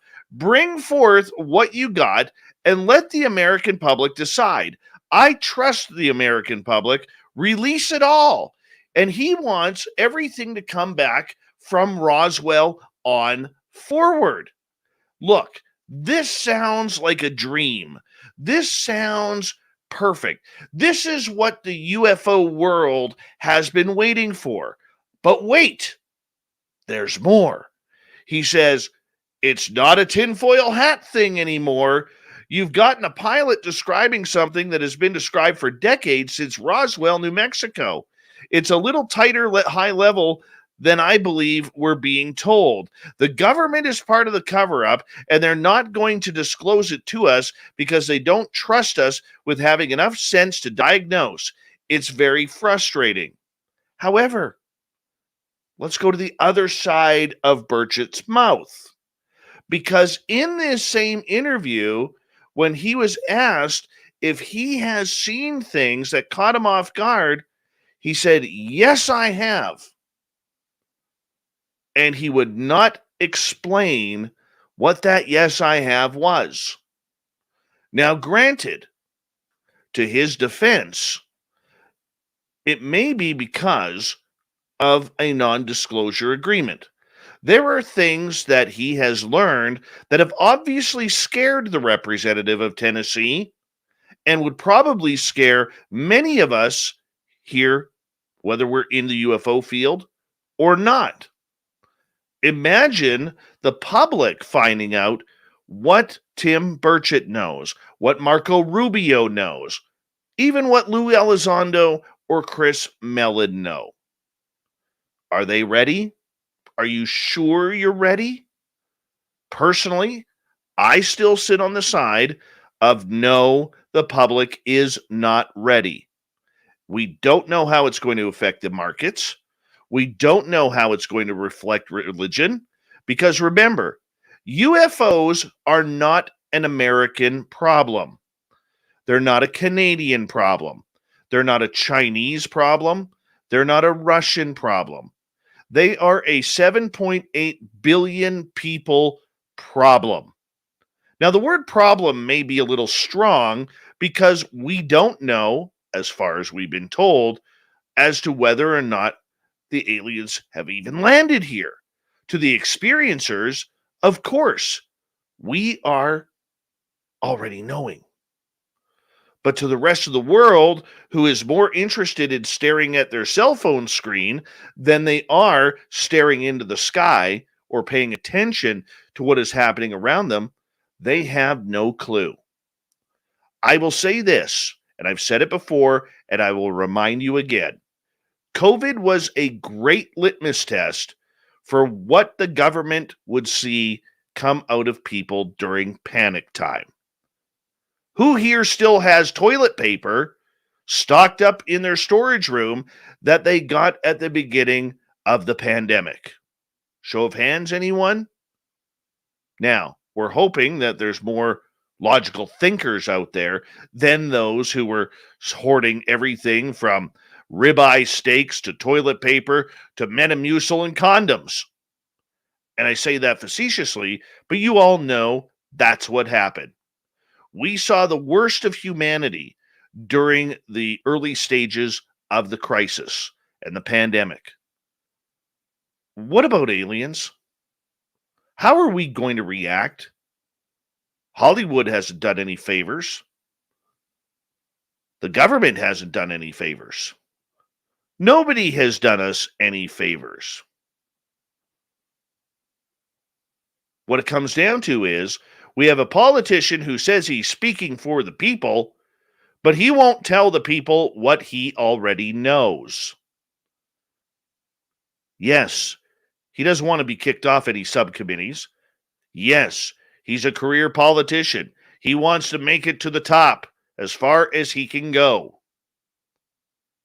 Yes, he has seen things that have probably frightened him and made him question his own faith, his own religion, his own security. And if he really cares about America that much, probably every American person out there. Now, on the flip side, we are also hearing news that the Canadian government has been briefed on UFOs at the same time. Now, this goes beyond what Lou Elizondo said on this show, where he kind of outed me for setting up meetings. No, this is with the Canadian Prime Minister, Justin Trudeau, which I'm sure the guy put his UFO alien socks on for the occasion. And if he did, good on him. That would probably be the only good move he's made in 2022. But the idea is this subject is starting to get bigger and bigger. Those who are elected are getting outraged, as they should. But still, we as the public are put on hold. We're shoved to the side. Tim Burchett, we're going to invite you on this show, and we will let our audience know whether or not you respond, whether or not you say yes or no. Because I want to get your opinion. I want to know what you know. And if you are all about disclosure, going back to Roswell, what makes you think that people, not just the American people, can handle what is going on? And if it is that awesome of information, why aren't you telling us what you know? Look, the public is tired of the secrets. They are tired of the cover-up. This is why someone like Lou Elizondo is stepping away from this field, at least publicly for now, because the UFO community is pissed off and mad about it, to quote a Texas Hippie Coalition song. Great song, by the way. Check it on out. Why are they mad? Because for years we have been told and laughed at, told we were liars, that we were sci-fi geeks, that we were very imaginative in our belief system. No, there weren't aliens. It was just people, but your mind was hazy because you were on too much drugs or alcohol or schizophrenic or bipolar or any other type of mental disease. No, it wasn't UFOs. It was swamp gas. It was flares. It was anything but aircraft. And now the government wants to be the good guy in this. And the UFO community, even though we all have our fingers crossed, isn't buying it. And they are continuing to put the pressure on. And good on the UFO community for doing that. We're tired of the stories. We are tired of the cover-ups. And we are closer to disclosure, a full-on disclosure, than we ever have before. So much so that we can taste it. And that is the reason why we are upset. We want to know why this is going on. We want to know why that there are UFOs in our skies. We want to know the dirty little secrets of whether or not there are UFOs and alien bodies at Area 51. We want to know what Lockheed Skunk Works has literally, retrofitted from ancient alien craft that crashed here a long time ago. We want to know if Ben Rich was right, saying we have the technology to get ET home again. After all, whether you are across the United States or whether you're watching where I am, the cover-up in Canada, our taxpayers' dollars are paying for that in the hundreds of millions. And they're playing us for dumb. Why? Because those who wore tinfoil hats were actually right. And now we have to hear politibabble, nice word there, politibabble over UFOs, that get off my lawn type of attitude that Tim Burchett is having right now. Look, I am very happy that Burchett is continuing to press. But what we need, Representative Tim Burchett from Tennessee, is we need you to be the mouthpiece, the whistleblower, to tell us what truly is going on. If you care about America that much, open your lips and tell us what you know. If it's that important for the American public and the UFO public in general to know what's going on, how about you be the leader, the catalyst, the man behind the mask? Open up and tell us what you know.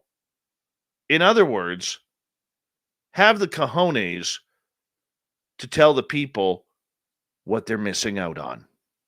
That is your Dave 101. Leave me a response below. If you're on YouTube, let me know what you think. And let's get right to Sherpy Poo's news.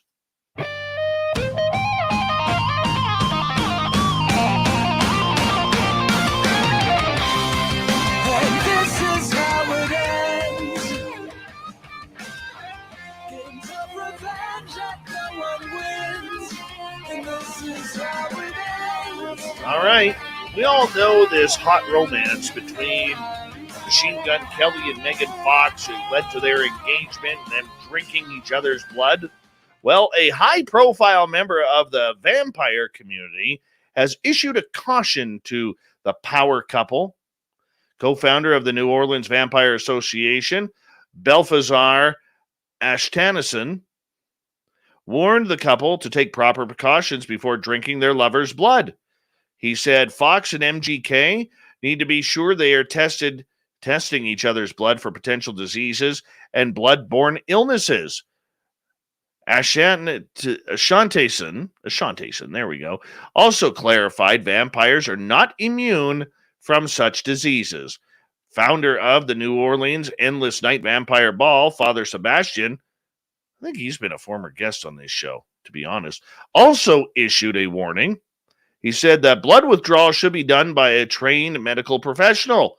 The senior vampire's comments come after Fox confirmed to Glamour magazine that she and Machine Gun Kelly, whose real name is Colson Baker, like to slurp on each other's blood from time to time.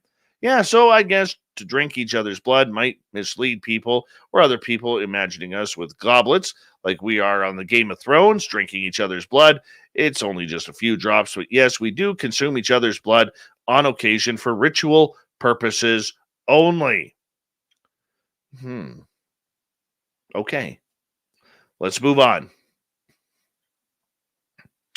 Philip Sos, I don't even know how to pronounce his last name. Sotsos, there we go, claims his former colleagues owe him a cut of their winnings, even though he no longer works with them and didn't play the lottery when their ticket won. However, the group of 16 winners are looking to have his lawsuit dismissed.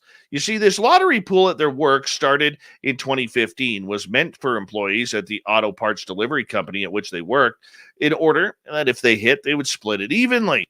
Their winning ticket came in June 22nd, 2021, nearly 3 weeks after his last working day. The last draw Sotos took part in was on May 25th of that year. He asked to be included in a few more draws, but had to borrow money from coworkers to take part, and more often than not, never repaid the loans. 3 weeks later, Sotos told Reed he was having issues with his girlfriend and looking at going into rehab.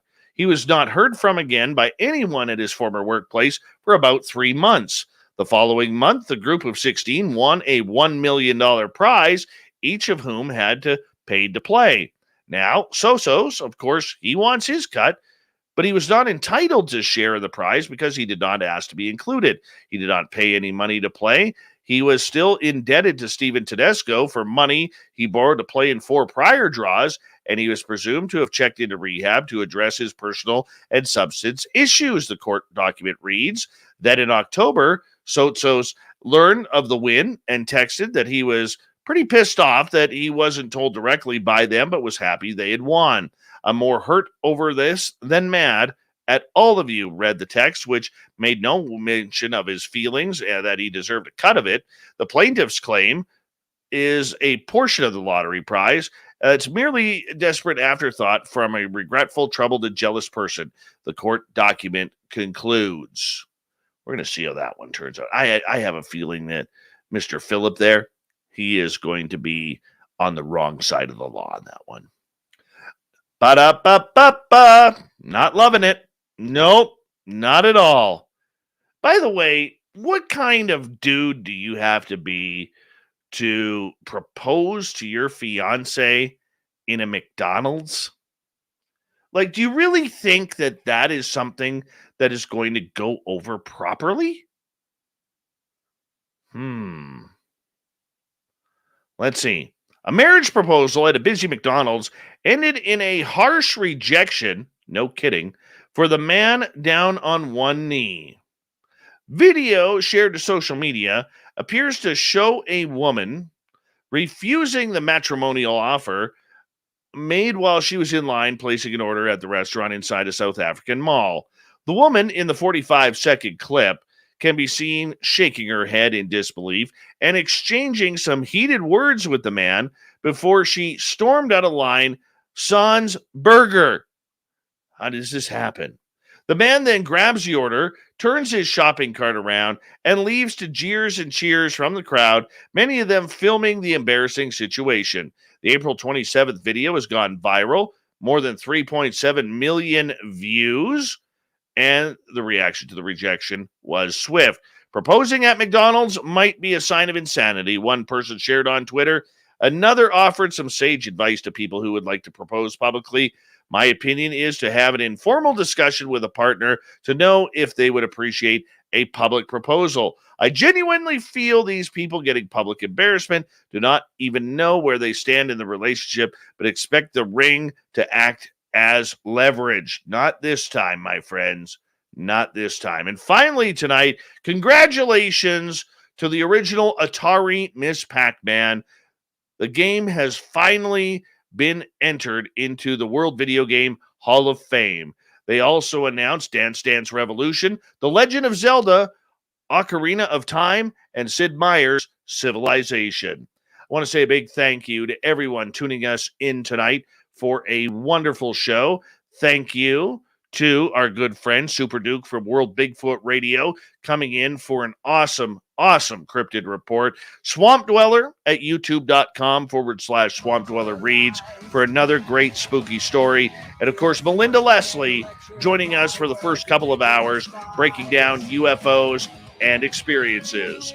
We got Mr. Ron Bumblefoot Thal rocking in the background with Little Brother is Watching. Bumblefoot is the official music of Spaced Out Radio, rocking us in and out of every single show. Get your horns up for the guitar god himself. Special thanks to everybody listening in at home, at work, in your cars, wherever you may be. Thank you to everyone in our chat rooms tonight. YouTube, Twitch, LGAP, Facebook, the Space Travelers Club, and on Twitter at hashtag Spaced Out Radio. I know you're out there somewhere. Remember, this show is copyright by Spaced Out Radio and SOR Media Ventures Limited. Thank you so much for choosing to share your evening with us, because together, my friends, we're watching. We own the night, Mr. Bumblefoot. We need a favor. We need you to take us home.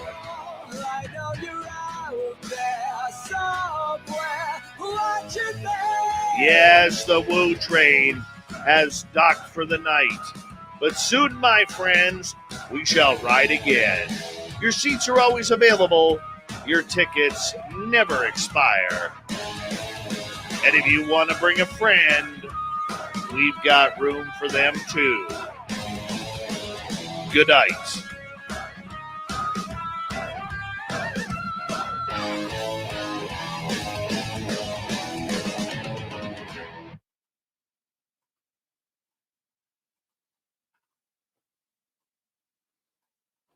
That was a good show. You guys got a good show tonight. You did. Totally got a good show.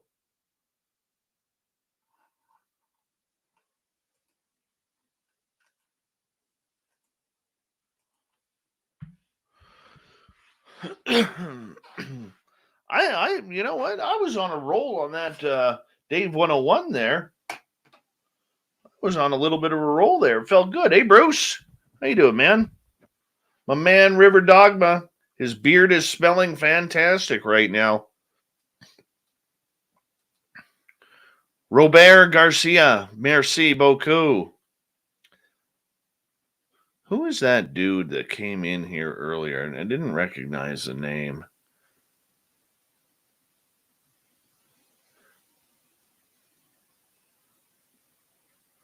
Oh, yeah.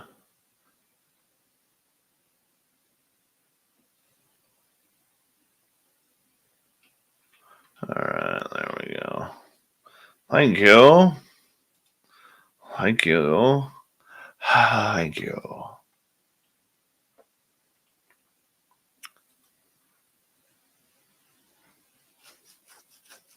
Hey, don't forget this weekend, we have the awesome Jessica Jones, aka the Cryptid Huntress, with her new show starting on Saturday, right before after hours. So, an hour before, she goes from 7 to 8 Pacific, and then after hours, right afterwards, Jessica will be going Saturdays and Sundays for 1 hour each time. Guys, go check it on out. She is a power source of knowledge when it comes to everything from remote viewing all the way down to cryptids and everything. You guys will be really impressed. She's an absolute pro. We're glad to debut her on Spaced Out Radio this weekend before after hours. You guys are solid and loving after hours. I know you do. And we see it all the time. And I'm telling you, it's going to be a good time this weekend when we debut Off the Trails with the Cryptid Huntress, Jessica Jones. And I'm going to be there. Our whole team is going to be there in support, listening in. I'm sure she's going to be a bit nervous, but we ask that all of you kind of tune on in with us and cheer her on starting at 7 p.m. Pacific, 8 p.m. Mountain, 9 p.m. Central, 10 p.m. Eastern for 1 hour. And then it leads right into After Hours with Big Willie, Jebba Jade, John Hudson, and then Grant Tavius one, Grant T. Backer, because I like a soft A, not a hard A. I'm Canadian, A. As Grant T. Mercury. Show must go on. I know he's listening right now. He's like, my mustache is getting bigger, Dave. I'm like, yeah, man. Bring that stash on. Bring it on. The show must go on. Yeah. All right. We're going to start editing this son of a gun. We're watching. Hate when that happens. We're watching. Watch you for so long. Wait for you to fall. We'll expose you all. I know you're out there, Lunar Tina, watching me.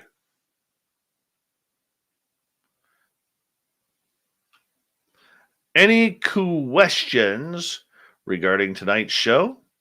Hit me up in the chat room. Melinda Leslie was amazing as per usual. And I'm serious. If you ever meet Melinda, give her a hug. Give her a hug. She is so worth it. Hi, CE5 Kent. How you doing, man? I hate these porno ads. I really do. They bug me.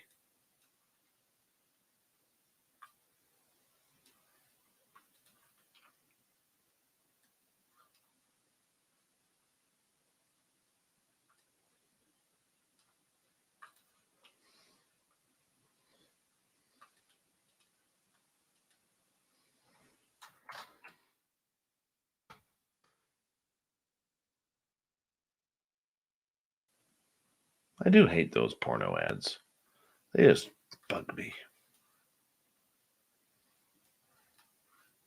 I noticed they've been increasing this week again.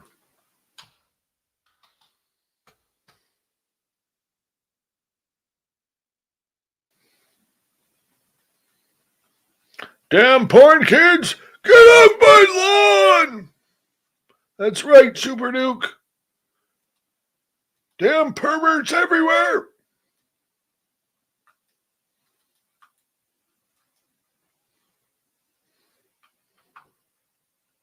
All right, hit me up with some questions, people. Hit me up.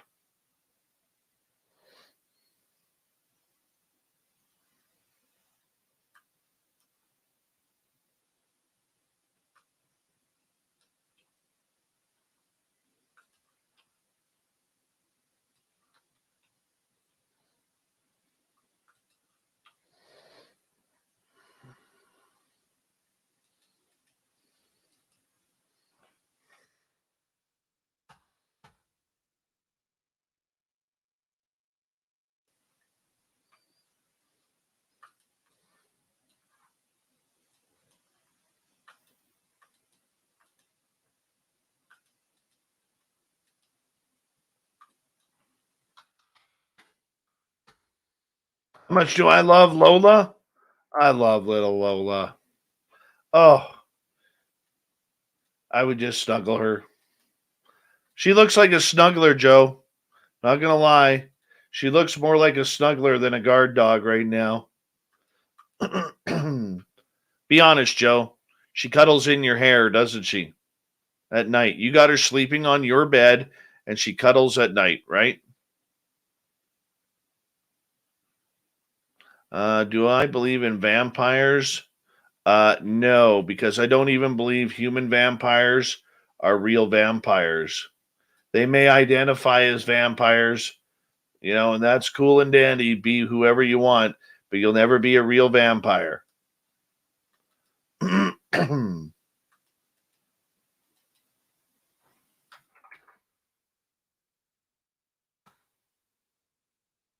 right. What kind of 4x4 do I have? I have a 2013 Jeep Wrangler with a 2.5-inch lift, 31-inch tires. That's my baby. That's the Sasquatch machine.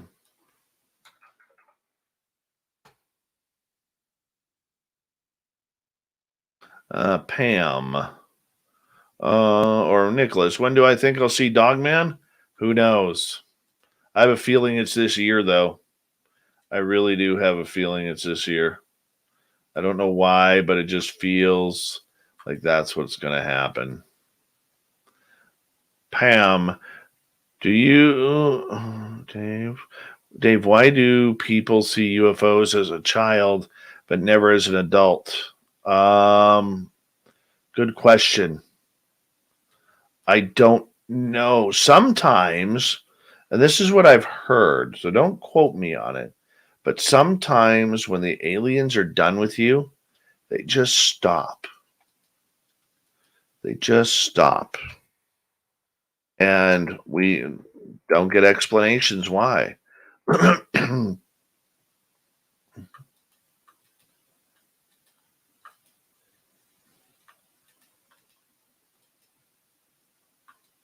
All right, next question. Runa, I missed the show, Dave. Have you ever been on one of Melinda's night watch tours? No. But going down to Sedona and taking part of it is something that I really, really am looking forward to one of these years. And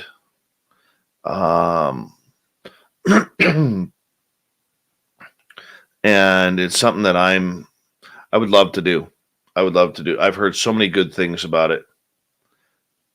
It's a great tourism event, that's for sure. And I would love to go down there and see it happen.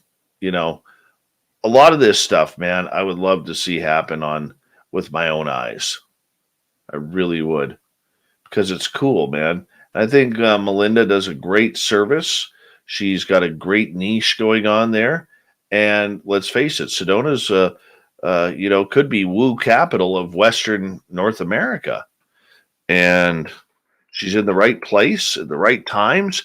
And she's a brilliant woman who has really figured out the scheduling of these craft. And being intuitive the way she is, it doesn't surprise me that she has so much success with it. So yes, I do want to go on the tour. Low Pro, would I try DMT with you? Probably not, because with my contact and stuff, I haven't ever needed any type of DMT or psychedelics in order to get that contact. Am I curious about it? A little bit, but more scared than anything to try it. So probably not. Let's see here.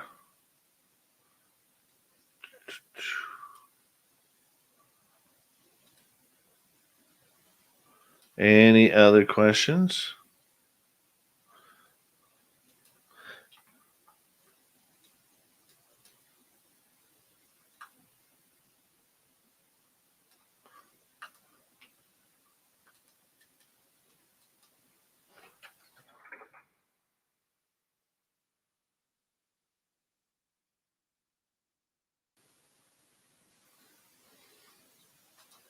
Well, Melinda, you deserve to be spoiled.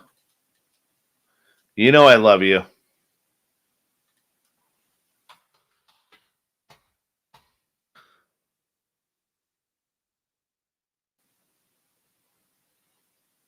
Lazarus Dave, I have passed 100 tonight, my friend. 100 what? 100 what did you pass? I must know. Now I'm curious.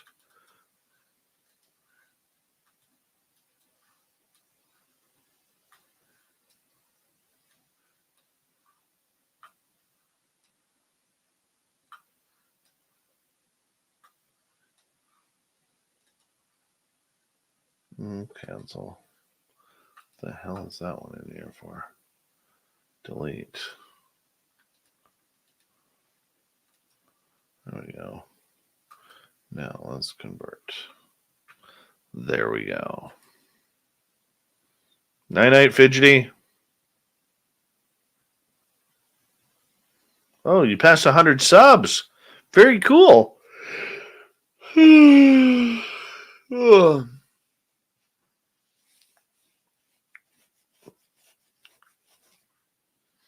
Very cool.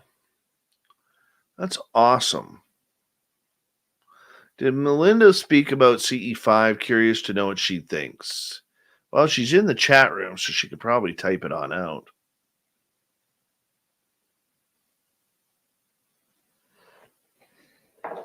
I gotta get some more. Mighty Moose beard oil sold recently, so I gotta see if they're still up to. They literally sold like a week before we went to Vegas. I'm gonna try the True North blend. This is the one I think they should have named Sasquatch. All right, come on. Now we're getting into bullshit here, guys. All right, remove all of these. God damn it. Let's go like this. Let's do this again. Reload them. Always when you try and put on a nice beard oil. Convert. Overwrite.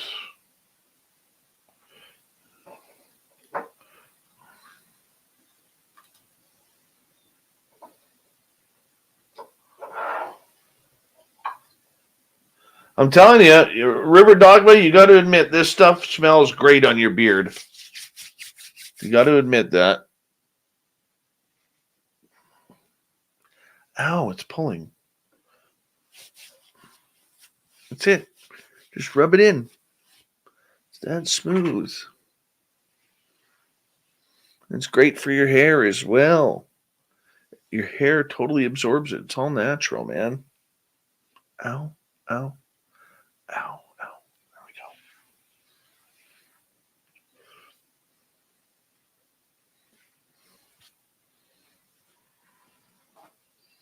Tomorrow's hair washing day.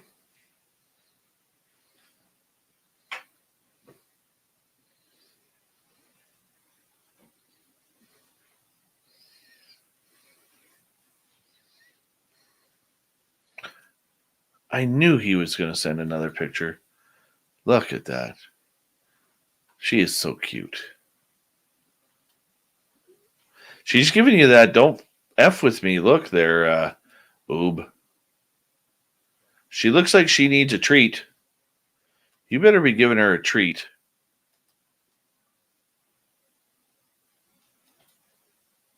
That's all I'm saying. You better be giving that little puppy a treat, man.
Troubled minds, what's happening? Welcome to SOR chat. Yes. Yes. All right, let's see what's happening in Africa.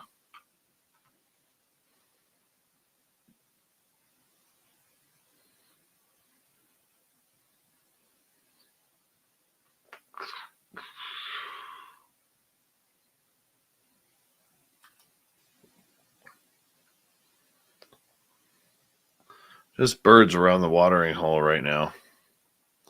Boring birds. They're everywhere. They're like mosquitoes.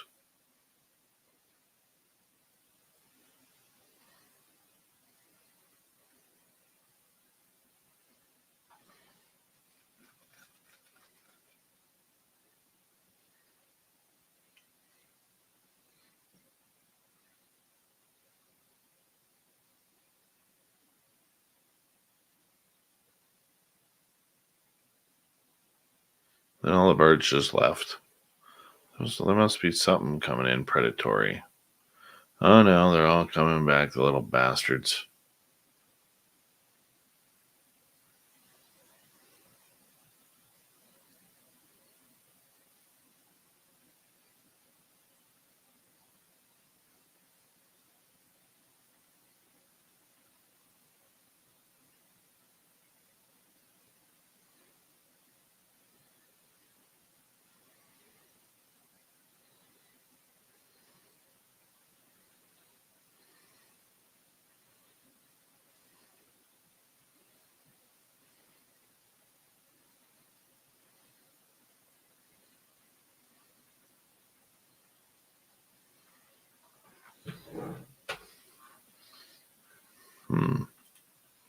Boring.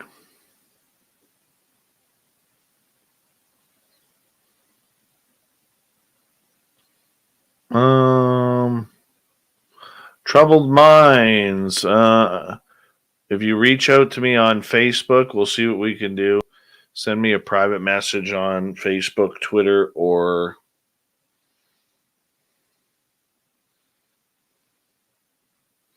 Instagram.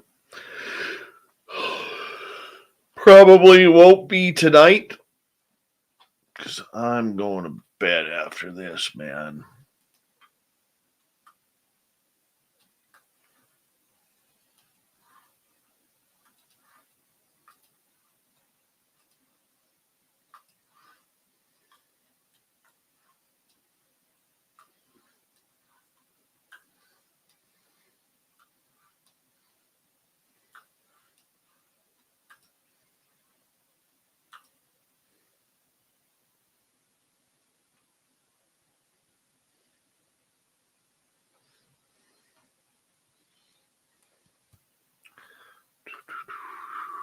Give me 2 seconds here. Sending you to the radio stations there, Melinda.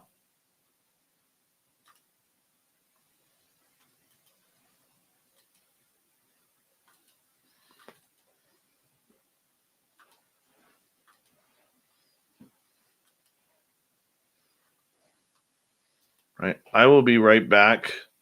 I am going to the bathroom because I have drank a lot of water tonight. And Lord knows that nature's calling. Be right back.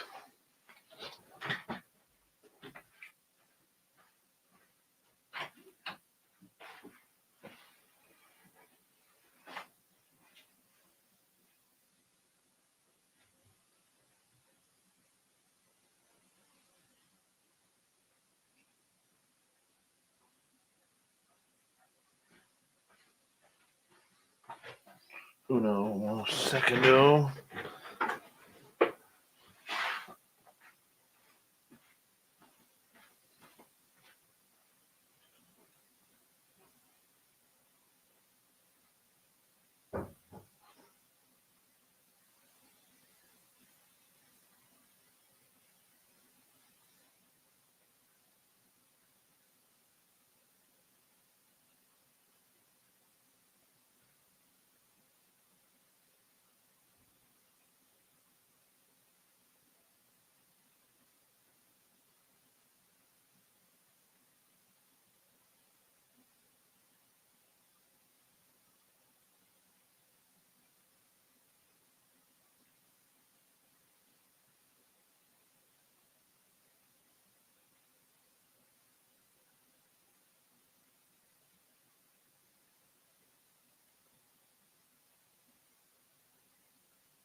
2 seconds, people.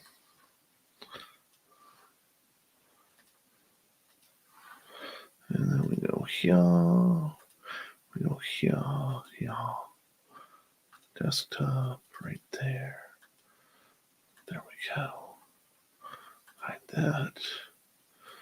And then let's bring that over here. And let's go YouTube. See what's happening at the ponds right now. Oh, we got something over there.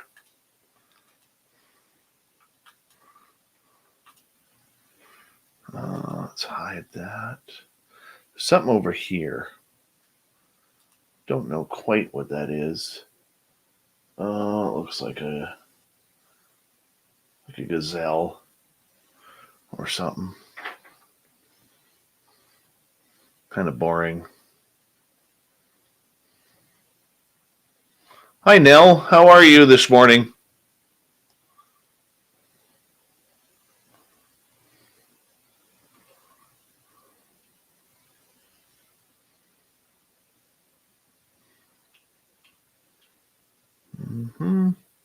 Let's see what's happening over here as I move the camera. Nothing. Nothing's happening over there. How about nothing? All right, let's go to Camphor's Dam. I'm going to try and go out this weekend and get you guys some pictures of the pelicans that have migrated up here. And let's go to Tau. Oh, we got some zebras. What the hell is this thing here? What is that? What is that? That almost looks like a cat that's stalking the zebras. The hell is that? A tree stump? Ah, it's a tree stump. Never mind. Oh, what's that way back there? There's something way back here. That looks really big. There's something right there. Why does this camera keep freezing on us?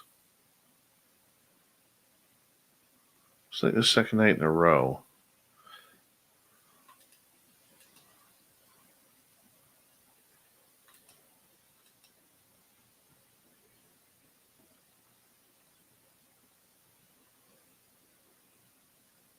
I wonder what's back there.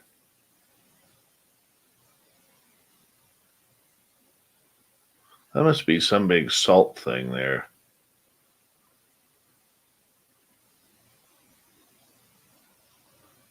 Do the animals have night vision when it's dark, or the cameras? Cameras have night vision, yeah. What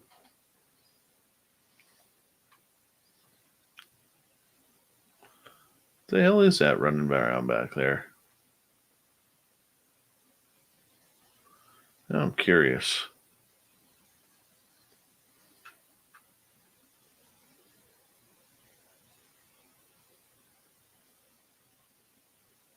Oh, here comes some psycho here.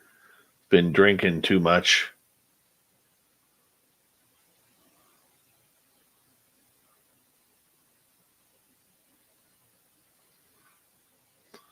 Yeah, the zebras are boring. Check back in Namibia. Nothing. All right, let's go back to Africam here. Well, let's go to the elephant park, see what's happening there. All right. Where's the lions when you need them?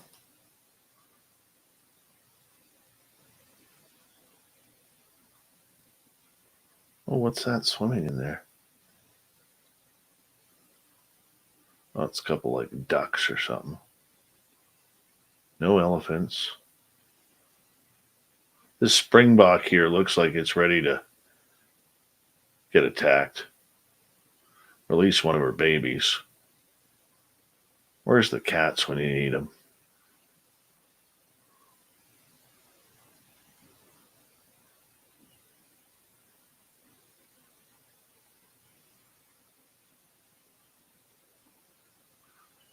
All right, Nothing else really happening there. Let's go to Rosie's Pan.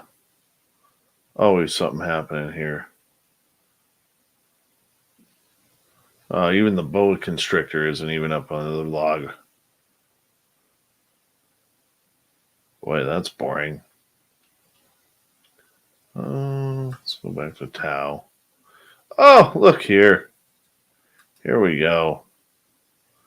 Look at the baby elephants having fun there. Mama's hanging out. Little guy there's got his wanger hanging out. Look at me. I got 2 trunks.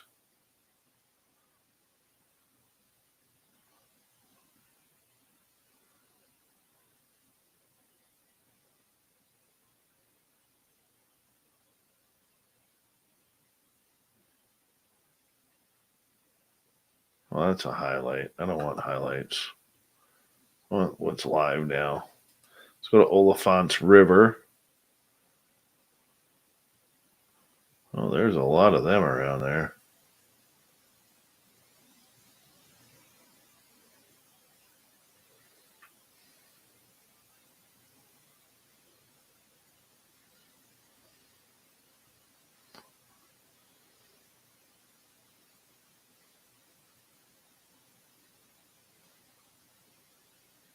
Let's see what else is up. Africam.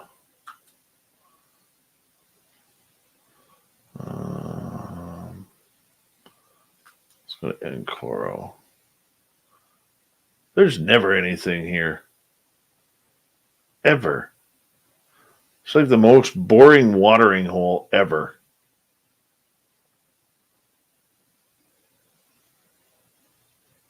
Back to Rosie's Pan. Still got nothing. Have a bunch of elephant poop on the beach there. Oh, terrible. Let's see what's happening here. Commercial for Frosted Flakes. That's what's happening.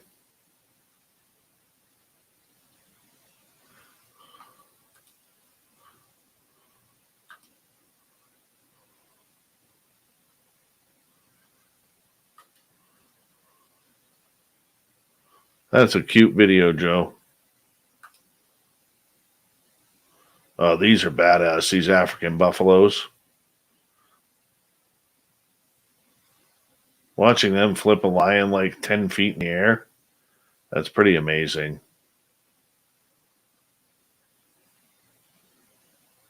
Oh, this ain't live. This is a video. I don't want that.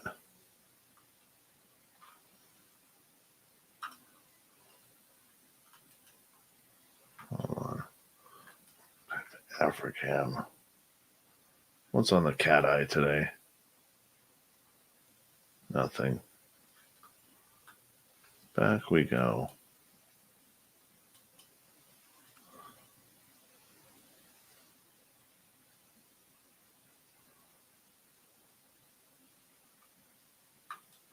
Back to Camphor's Dam. And it ain't loading. That's boring.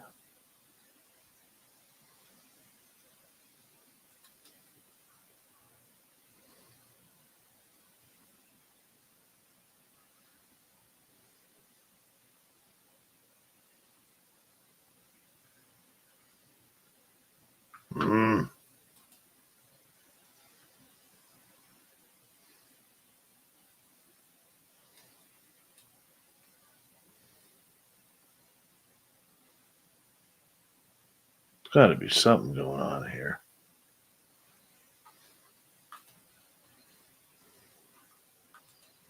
I don't know. Maybe not.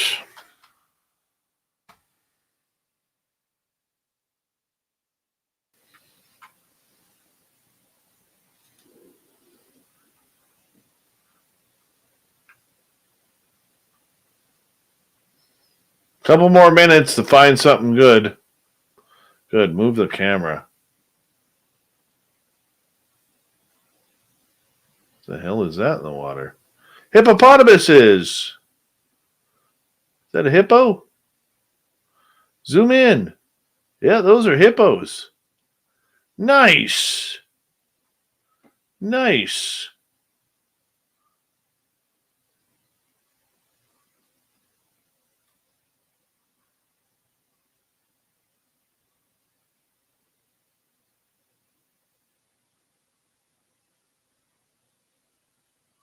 They are a dirty, dirty animal.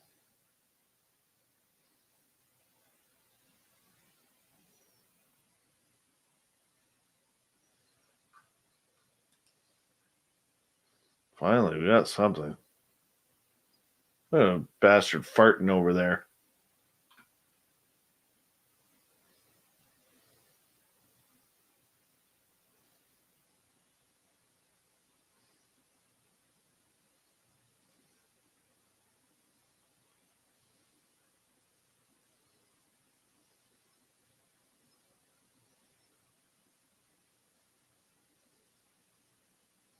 Sucker is huge.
I think she just pooped. She had that look on her face that, oh, I just dropped a deuce.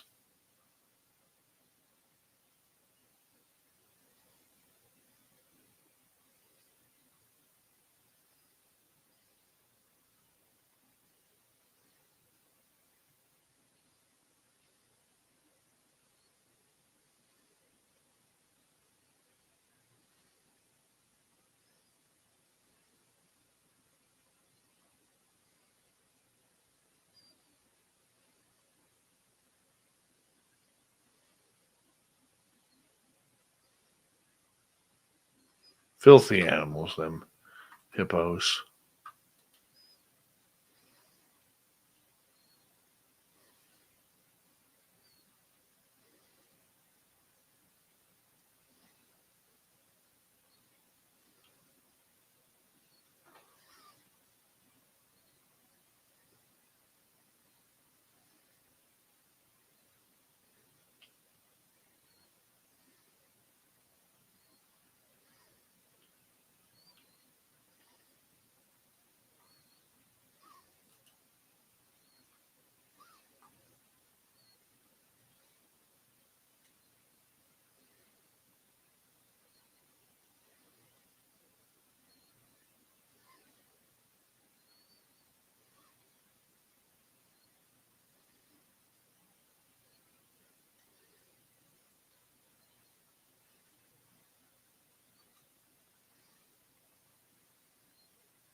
That one's getting pretty boring. I'm not gonna lie.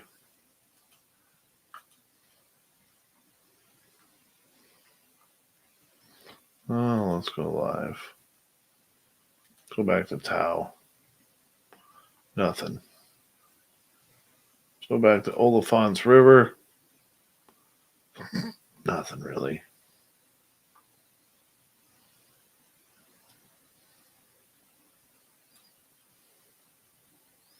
That's a highlight. Camphor's Dam. Go to Tembe. Nothing. Where's them lions when you need them?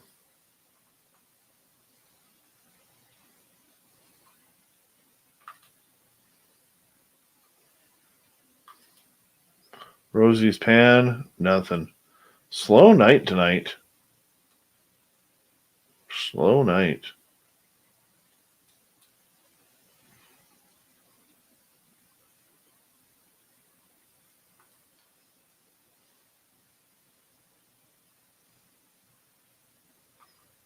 My goodness. See what the tropical reef camera has to put on there. Well, that's kind of gorgeous.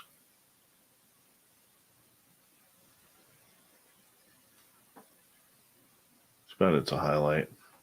Oh well. That'll be good for tonight. So Dave can go to bed. Tomorrow night on the show, we got the R. Keith Andrews night. The Woo continues with Big Bad Keith. It's going to be a good one.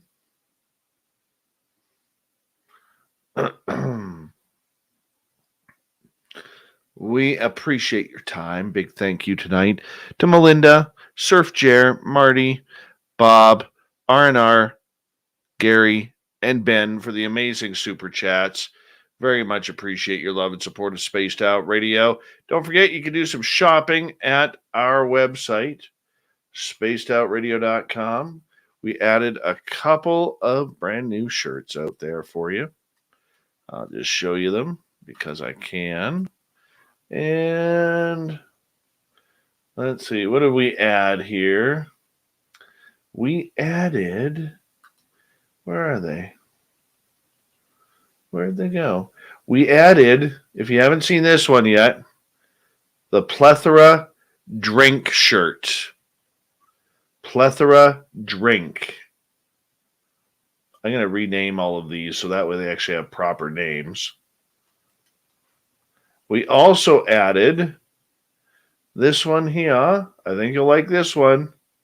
This is After Hours Sus. After Hours Sus. Right there.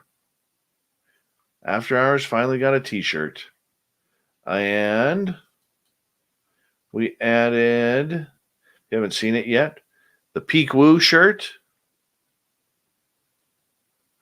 There we go. Who needs some of that? Who needs some Peak Woo right there? Yeah, all of you do. All of you need some Peak Woo. And we also added, where is it here?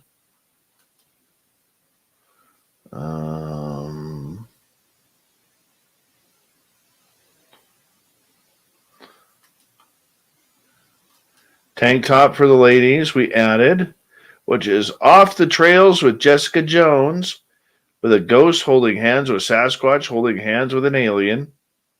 Right there. Even comes in pink, ladies. And we added, where is it here? Where'd it go? Should be another one. Did I miss it? I must have.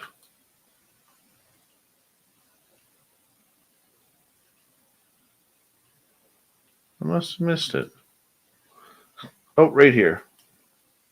Right beside the Peak Woo. Right there. The Cryptid Huntress. Off the Trails. SpacedOutRadio.com. There you go. We got it all in there.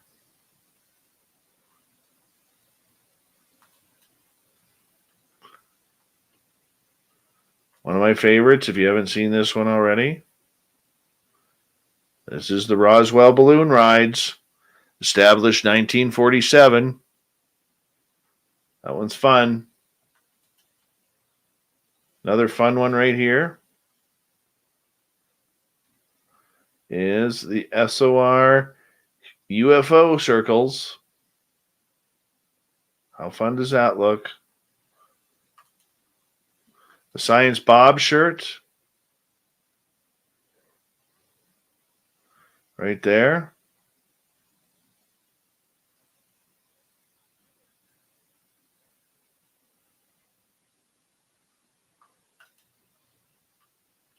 The Bigfoot shirts with the flags. If you like hockey, there's the SOR goalie mask.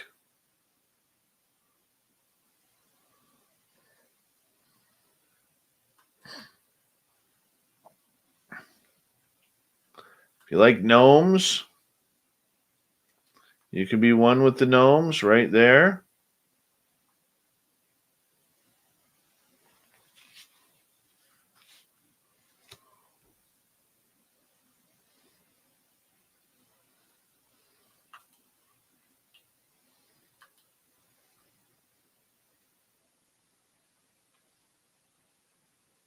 Our Dogman shirt.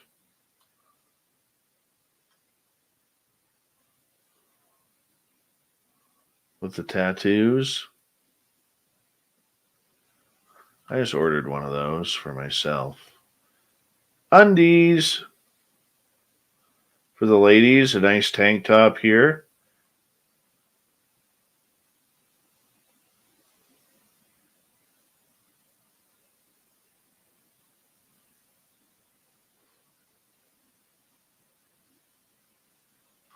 Gee whiz, porno team.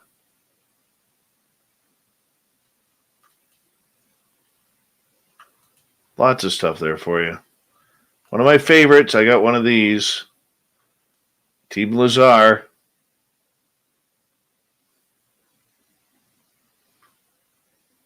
And on the back, you got the sport model.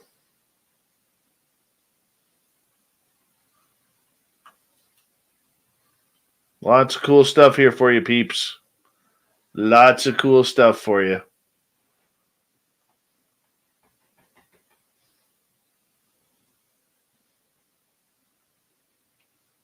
On that note, I'm going to bed. Our Keith Andrews tomorrow night. We'll see you then, everybody. You take care. Have a safe night, okay? And don't forget this weekend, right before after hours, Jessica Jones, the Cryptid Huntress, brings in Off the Trails.